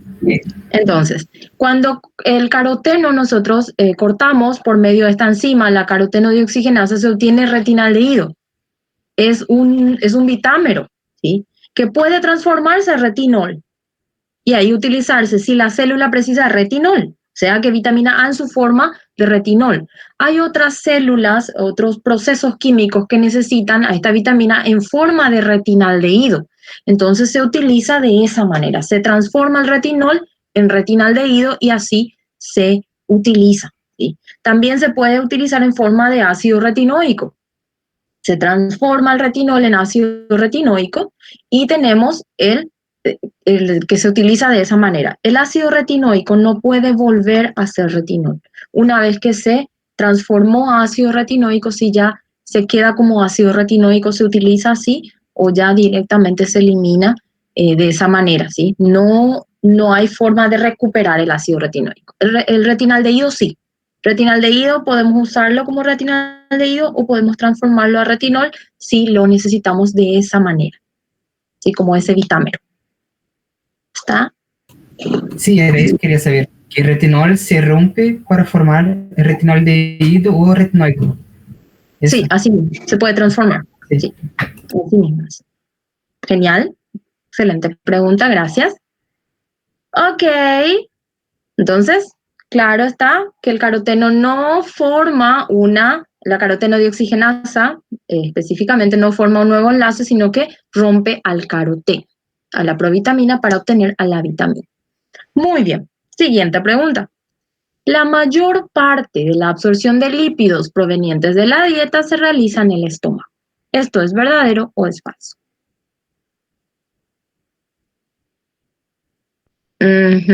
Falso, falso, 3 falsos, 4 falsos, 5 falsos. Ese sí, ustedes saben, porque no solo estudian conmigo, ¿cierto? Estudian también en, por ejemplo, oficio.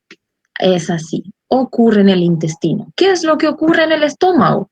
En el estómago lo que ocurre es la emulsión de estas grasas, ¿sí? Ya la interacción con los ácidos biliares, que lo que hacen es emulsionar, formar estas micelas, asimismo, ¿sí? Forman estas micelas, estas gotículas de grasa prácticamente, donde de esta manera son más susceptibles, son más fáciles de que las enzimas digestivas las puedan quebrar, ¿sí? Puedan ser más fácilmente atacadas por estas enzimas digestivas y de esta manera fraccionar para favorecer más adelante ya a nivel intestinal su absorción, ¿sí? A nivel intestinal, así mismo es. En el estómago ocurre la emulsión de las grasas. Bien, excelente, punto para todo el mundo. Vamos, vamos, vamos, vamos, vamos, vamos. ¿Qué más? Aquí. El ácido ribonucleico es una molécula compuesta por una cadena polinucleótida que se encuentra generalmente en los ribosomas de las células. ¿Es verdadero o es falso?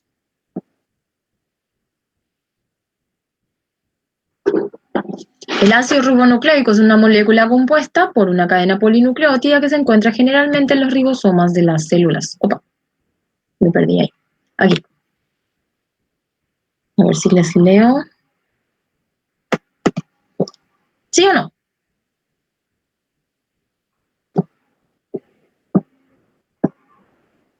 Falso, me dice Guillermo. Anderson me dice falso. Sandra también me dice falso. 3 falsos. El núcleo me dice.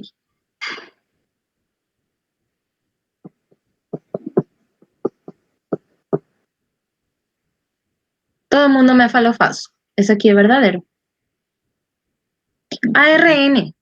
Ácido ribonucleico. Yo no especifique qué tipo, ¿cierto? El ARN es una molécula compuesta por una cadena polinucleotídica, eso sabemos que es verdadero, ¿sí? Y que se encuentra generalmente en los ribosomas de las células. Si nosotros vemos los 4 tipos de ARN que tenemos, mensajero, de transferencia, ribosómico y el nuclear pequeño, lo que hay más es el ARN ribosómico y este se encuentra en los ribosomas de las células. ¿Está el mensajero? Claro que sí, este entra un poquito en el núcleo y también va hacia el citoplasma, ¿cierto?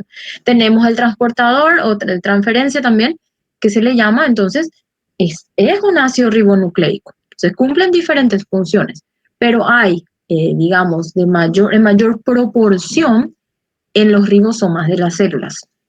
Más del 80%, el 80-85% del ARN que tenemos en nuestras células están en los ribosomas. El resto está paseando por ahí, ¿sí? Ok, entonces aquí de repente yo podía colocar, se encuentra mayormente en los ribosomas de las células, puede ser también una opción, ¿cierto? Porque ribosomas sí hay, tiene mucho de ARN. Bueno, perfecto. Siguiente pregunta, o sea, siguiente afirmación. El HDL es una lipoproteína que tiene como función llevar el colesterol absorbido hacia los tejidos para su utilización. Opa, Victoria me dice, esa da para confundir.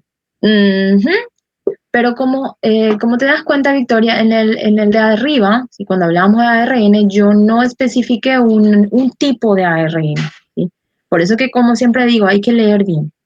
Entonces, es verdadero, ¿sí? Porque ácido ribonucleico en general, todos tienen una sola cadena, ¿sí? Y mayormente lo encontramos en los ribosomas de la célula.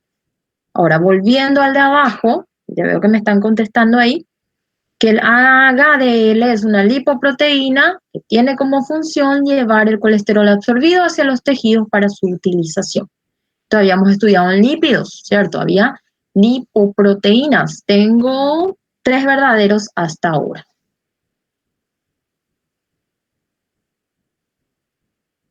F, retira.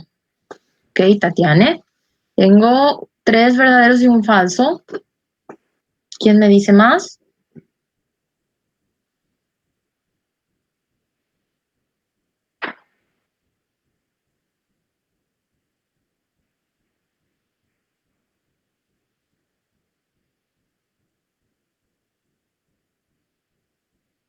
Nadie más. Nadie más. No puede ser. Ederson me dice verdadero. Bueno, no más. Ok. Cuando nosotros estudiamos, ahí Priscila verdadero, Sandra me dice falso. Es falso, porque la HDL es una lipoproteína que tiene como función llevar colesterol, sí, pero él tiene una función opuesta a sus compañeras, las otras lipoproteínas, ¿sí? Él tiene su función de retirar, o sea, ligarse al colesterol y a los ácidos grasos y llevar estos lípidos hacia el hígado. Leva para el fígado y el fígado es que va a metabolizar y va a eliminar, ¿sí? Entonces, el HDL es una lipoproteína, se le dice buena. ¿Por qué? Porque ella tiene como función de limpieza, retira el exceso que hay, ¿sí? No hay buena y no hay mala porque todas cumplen una función, ¿sí? Porque la LDL, como me dice Tatiana, la VLDL, la IDL, son todas lipoproteínas que tienen su función correspondiente de, digamos, distribuir, llevar lípidos a los tejidos. Todos nuestros tejidos precisan también de esto. Entonces, esto es importante, su función es importante. ¿Por qué son malas? Porque cuando están muy elevadas, significa que hay esa alta cantidad de lípidos y un exceso de lípidos no es bueno, dijimos. ¿Necesitamos? Sí, pero no en exceso. Entonces, cuando hay mucho LDL o VLDL, quiere decir que hay mucha grasa circulante, ¿sí? Y ahí es donde hay que tener cuidado de la formación de ateromas. Cuando hay HDL en una buena cantidad o cantidad normal que debe haber, significa que tenemos suficiente cantidad de lipoproteínas que realizan el trabajo de limpieza, el trabajo de retirar estos excesos de colesterol que va, por ejemplo, la célula eliminando porque ya no lo utiliza. Entonces, es retirada y es llevada para su excreción al hígado, ¿sí? ¿Y quién hace ese trabajo? El HDL. ¿Está bien? Entonces, bueno, Bruno, no hay problema. Ya casi estamos terminando. Mi Dios, pasa el tiempo muy rápido. Bueno, gracias por la presencia, Bruno. Ok, ¿quedó claro ahí el HDL? ¿Sí? HDL, la diferencia con las otras, ¿sí? Entonces, bueno, gracias, Eder. Pasamos con la siguiente pregunta. Vamos a acelerar un poquito, si no vamos a pasarnos de nuestro tiempo. Mi Dios. Lo que pasa es que cuando da gusto algo, pasa el tiempo rápido, ¿cierto? Por eso que bioquímica es interesante. Vamos al otro. Ahí pican pensando, ay, profesora de Lira, ¿cierto? Es la ama bioquímica y es la fala que es. ¡Bum! Ok, vamos. Los agentes inactivantes de las enzimas son los que inhiben la acción catalítica de las mismas. Ustedes me dicen si esto es verdadero o es falso. Los agentes inactivantes de las enzimas son los que inhiben la acción catalítica de las mismas. ¿Verdadero o falso? Guillermo me dice verdadero, Eder me dice verdadero. ¿Quién más? Sandra, verdadero, Ederson también. Es verdadero. Muy bien. Los agentes inactivantes, ¿qué son?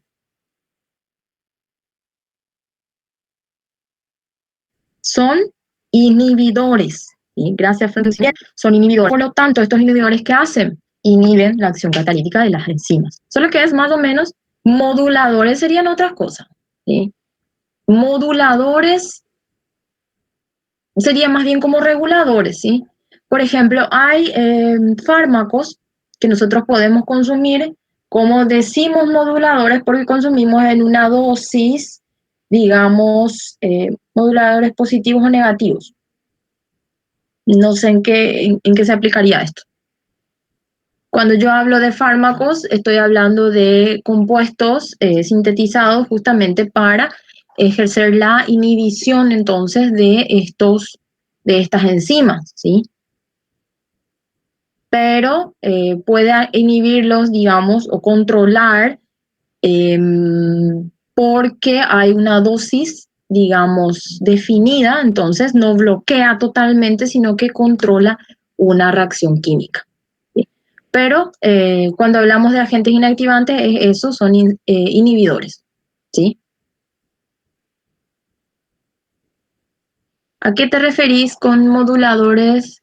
Porque la verdad que no... Sí, voy a buscar en el libro. Había otro nombre para eso, para esos, ¿no? Para esos inhibidores. O esto me equivoqué. Pero hay un nombre, hay otro nombre. Porque yo había leído dos nombres, como activadores y inactivadores, pero había otro nombre. Pero no sé si eran moduladores. Tengo que verificar. Sí, claro, verifica y después nos comenta también, ¿sí? Porque con el otro nombre que yo encuentro siempre es agentes inactivantes también. Cuando hablamos de inhibidores, ¿cierto? Agentes inactivantes. Entonces, ahí teníamos dos clases, como habíamos visto, que eran los reversibles, los irreversibles, ¿sí? Dentro de los reversibles también había otra vez una subclasificación. Todo eso es importante también, ¿sí? Bueno, quiero acelerar porque si no, no vamos a terminar nuestra clase. Siguiente pregunta, ¿qué dice? La oxidación espontánea del ácido ascórbico genera un compuesto que sigue teniendo una función de vitamina. ¿Esto es verdadero o es falso?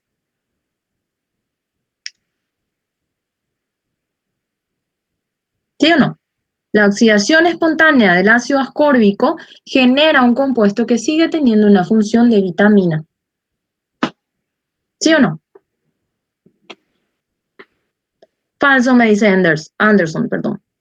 Anderson. Un falso. Ederson, dos falsos.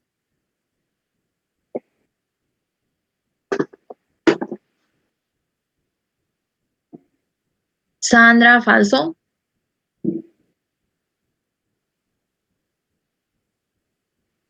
Tres falsos. Bueno, ya ganaron igual. Es falso. ¿Por qué? Porque cuando nosotros dejamos que ocurra la oxidación del ácido ascórbico, este ácido ascórbico se transforma en un compuesto que ya no tiene función de vitamina, ¿sí? Se oxida, se pierde, se degrada. En este caso existe una deshidratación, ¿cierto? ¿Se puede hidratar, como habíamos dicho? Sí, pero ya no conseguimos recuperar a la vitamina. Entonces, cuando el ácido ascórbico, que es la vitamina C, se degrada, se oxida, ya no cumple o ya no va a tener ese compuesto formado la función de vitamina. ¿Sí? Así habíamos estudiado. Bueno, muy bien, falso dijeron todo el mundo, así que está excelente. Vamos con la siguiente pregunta. Es re fácil. Los aceites vegetales son ricos en ácidos grasos saturados por los que son sólidos a temperatura ambiente. Los aceites vegetales son ricos en ácidos grasos saturados por los que son sólidos a temperatura ambiente. ¿Sí o no? Falso, falso. Son líquidos. Claro, los aceites vegetales son líquidos. No son entonces saturados. ¿Sí? Son insaturados y no son sólidos, son líquidos. Perfecto, excelente. Punto para todo el mundo. Siguiente. ¿Qué dice? La temperatura es uno de los factores que pueden afectar a la actividad de la enzima. ¿Sí o no? Cierto, Anderson. ¿Sabe que sí? Yo me siento súper feliz de que todo el mundo me esté contestando y que todo el mundo tenga ese conocimiento. ¿Recuerdan de lo que hablábamos? Entonces me dicen, sí, es verdadero. O no es falso, ¿cierto? Entonces yo también me siento muy...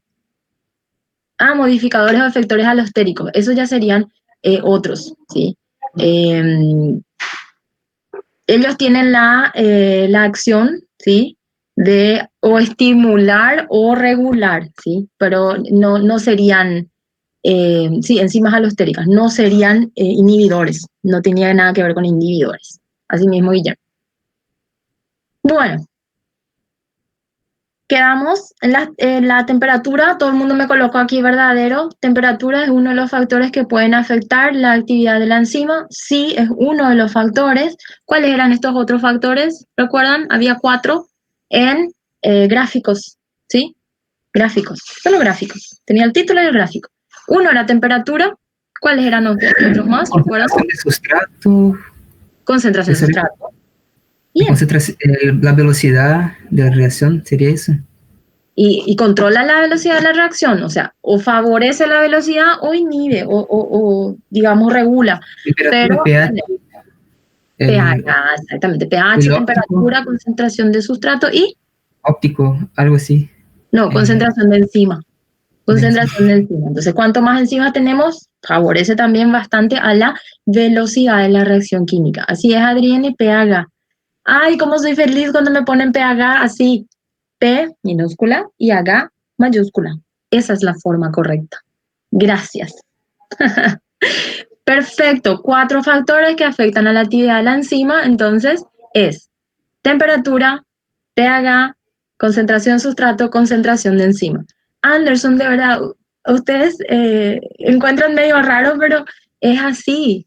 Como vemos que hay muchas cosas que se escriben mal. Cuando alguien escribe bien, ay, qué bueno que escribe bien. Paz en el corazón.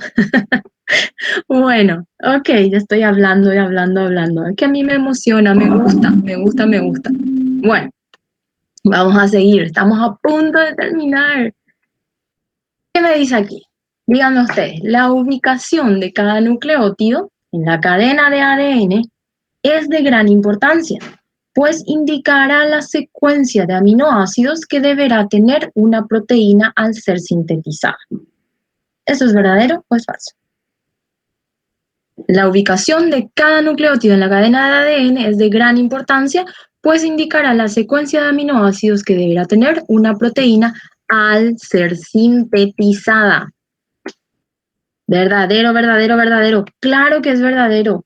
Por eso que la información del ADN debe ser correcta, debe estar clara. Los nucleótidos deben estar también, por supuesto, colocados en su lugar, porque estos tienen una información entonces que va a ser pasada de generación en generación. Entonces, esto es verdadero, ¿sí? Y esto ayuda a la síntesis de proteínas. Bien, perfecto. Siguiente, siguiente, siguiente. ¿Qué dice ahí abajo? El dicumarol es un vitámero de la vitamina antihemorrágica. ¿Verdadero o falso? Me encanta la participación. Todo el mundo está respondiendo. ¡Qué gusto! Díganme ustedes ahora. El dicumarol es un vitámero de la vitamina antihemorrágica. Anderson me dice verdadero. Elana me dice verdadero. Anderson me dice anticoagulante. Falso me dice Gui. Sandra me dice falso. Tenemos 2 verdaderos y 2 falsos. Sí, vitamina K es la vitamina antihemorrágica, perdón. Hay una mezcla entre verdadero y falso. ¿Te recuerdan? La vitamina antihemorrágica es la vitamina K, ¿sí? ¿Y un vitámero qué es? Es un compuesto que tiene una diferencia estructural, pero que cumple una misma función. En este caso, el dicumarol no cumple la misma función que la vitamina K, ¿cierto? El dicumarol es utilizado, como me dijo Anderson, como anticoagulante, entonces hace la función opuesta. La vitamina K favorece a la coagulación. El dicumarol bloquea la coagulación, entonces es utilizado como anticoagulante. Es una antivitamina, ¿sí? El dicumarol es una antivitamina de la vitamina K, y por lo tanto en este caso es falso. El dicumarol no es un vitámero, no es un compuesto que trabaja igual que la vitamina K, ¿sí? Recuerden bien estas palabras para poder justamente diferenciar esta función, ¿sí? Vitámero, estructura diferente, misma función. Antivitamina, expliqué cierto o falei errado. Así mismo, vos me dijiste que es anticoagulante, pero vos se me colocó verdadero, ¿cierto?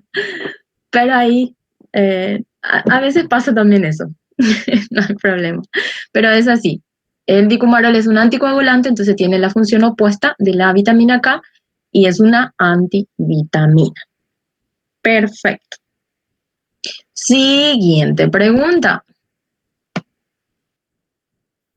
Aquí, el sitio activo de la enzima tiene sitios de unión y sitio catalítico, de modo que el sustrato se coloca situando el enlace a ser modificado exactamente en el sitio activo, el sitio catalítico, disculpe. El sitio activo de la enzima tiene sitios de unión y sitio catalítico, de modo que el sustrato se coloca situando el enlace a ser modificado exactamente en el sitio catalítico. ¿Eso es verdadero o es falso? Adrieni me dice falso. Priscila me dice verdadero. Sitio de unión me dice Adrieni. Es exactamente. ¿Qué pasa ahí? Ederson me dice falso, Elana me dice falso, Shirley me dice falso. Esto es verdadero. Esto es verdadero. ¿Por qué? Ustedes verifiquen un poco en su slide. Hay una parte donde muestra el sitio activo, exactamente, y el sitio activo está compuesto ¿de qué dijimos? De aminoácidos, ¿sí? Aminoácidos. Entonces, hay algunos aminoácidos que sirven como fijadores, ¿sí? Se ligan al sustrato, sirven como puntos de encaixe. Entonces, esos son los sitios de unión. Y el sitio catalítico sería exactamente un punto donde ocurre la formación de un nuevo enlace o la quiebra de ese enlace, y este sería el sitio catalítico. Todo esto está dentro del sitio activo de la enzima, ¿sí? Entonces, sitio activo es una porción grande de varios aminoácidos y cada uno tiene una función. Algunos tienen función de ligarse, unirse, retener a la enzima, y otros tienen la función ya de cortar o de crear el nuevo enlace, ¿sí? Entonces, esto es verdadero. El sitio activo de la enzima tiene los dos puntos, que es sitio de unión y sitio catalítico. ¿Bien? ¿Hay dudas aquí? ¿Hay dudas aquí? ¿No? ¿Sí? No, me dice Ederson. ¿Ok? Bien. Vamos con la siguiente pregunta. Dice, los lípidos forman cadenas de monómeros que serán utilizados en las membranas lipídicas de las células. ¿Sí o no? Los lípidos forman cadenas de monómeros que serán utilizadas en las membranas lipídicas de las células. Gui me dice, ¿falso verdadero? ¿Verdadero? Me dice Priscila. Verdadero, me dice. Ok. Y Jeremy, verdadero, ok. Vamos, demos dos verdaderos.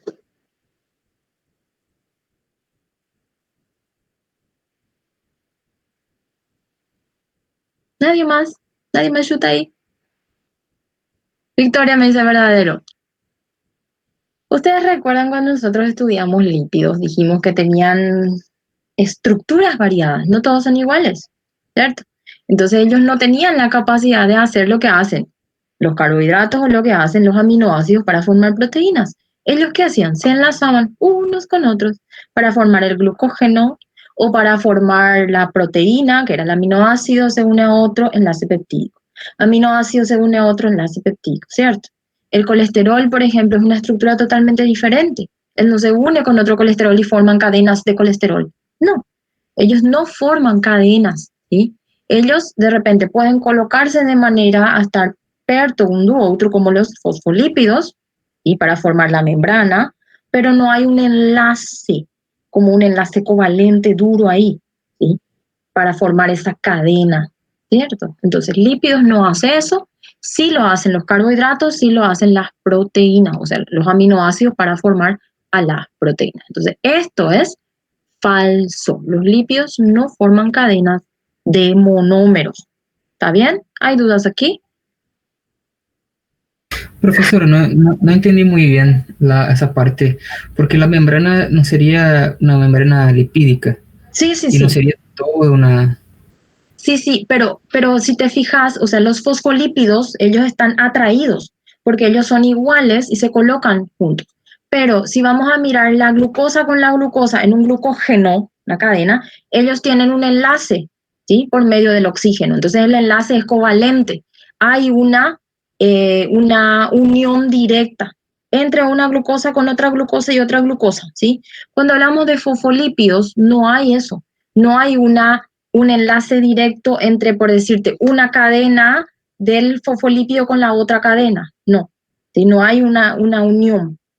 Ellos están colocados de manera a estar cerca uno de otro para formar esta capa, ¿sí? Pero no hay un enlace covalente entre ellos. Sí, pero lo que une, entonces... Atracción, porque porque son moléculas iguales, ¿sí? Tienden a aglomerarse, a quedarse juntas por su característica semejante. Atracción tipo... Sí. Atracción y repulsión, ¿no? Atracción hidrofóbica se le dice eso. Interacciones hidrofóbicas se dice eso. Pero no hay así como hay, por ejemplo, el enlace tipo éster, que es un enlace covalente, donde hay esa unión entre directamente una molécula con otro. Sale una molécula de agua y se forma, se queda ligado, ¿sí? Entonces no hay eso. Los fosfolípidos todos mantienen su estructura, todos mantienen sus enlaces y sus átomos dentro de esa molécula, no hay una pérdida. ¿Qué hay? Hay atracción justamente por las características semejantes que tienen estas moléculas, pero no hay polímeros, ¿sí? ¿Se comprende? Sí. Ok, perfecto. Esto es lo que pasa entonces con los lípidos. Ellos no no forman estas cadenas de polímeros. Asimismo, Anderson semejante atrae semejante. Asimismo, es lo que pasa entonces. Y ahí, ¡opa!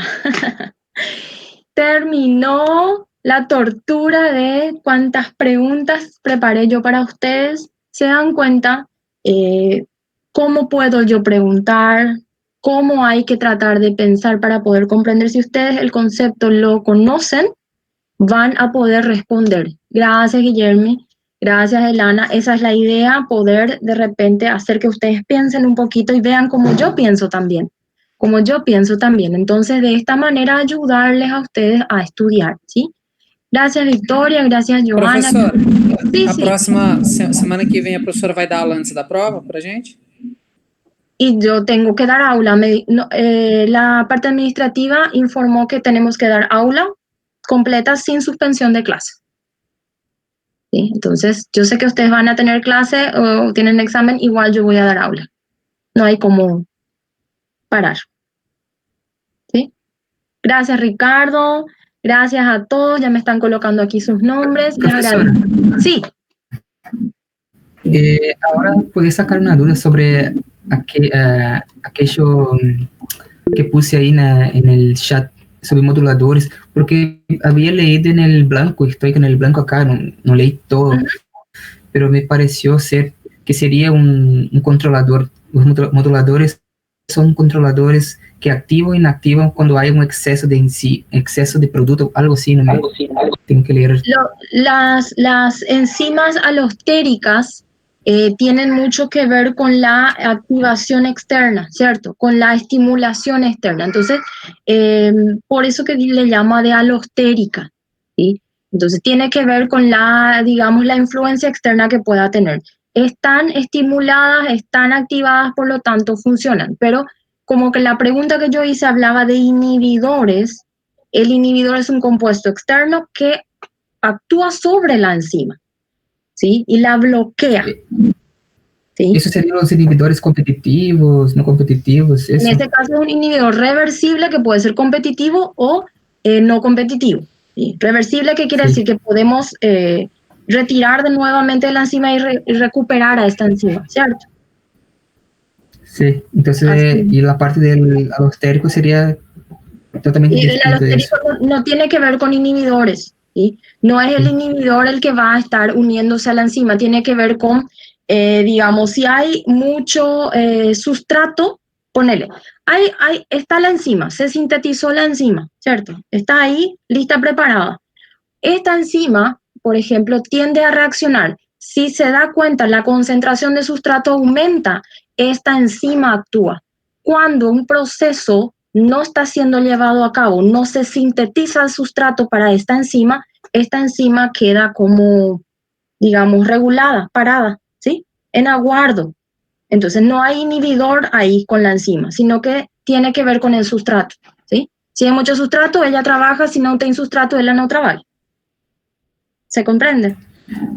Sí, bueno, entonces son usados solamente para su trabajo. Y los inhibidores es como que puede generar un problema. Sí, inhibidor bloquea la enzima. Inhibidor Sí, directamente afecta a la enzima. ¿Sí? Entonces los inhibidores pueden afectar directamente la actividad. Y la parte de los moduladores, de los alostéricos, sería algo normal. Sí, sería sí, algo claro, sí, es fisiológico normal, exactamente. Ahora sí. Así mismo. Gracias. Está bien, no, sin problema. Bueno, otra vez me despido de ustedes. Muchas gracias. Buen fin de semana para vos también, Eder. Gracias. Sí, no hay problema. Coloquen sus nombres, los nombres de las personas que por acaso salieron. No hay ningún problema. Entonces, mucha suerte. Que rindan súper bien y cuídense mucho. Gracias, gracias a todos por la participación, por las preguntas y nos vemos en la próxima clase. Chao, chao.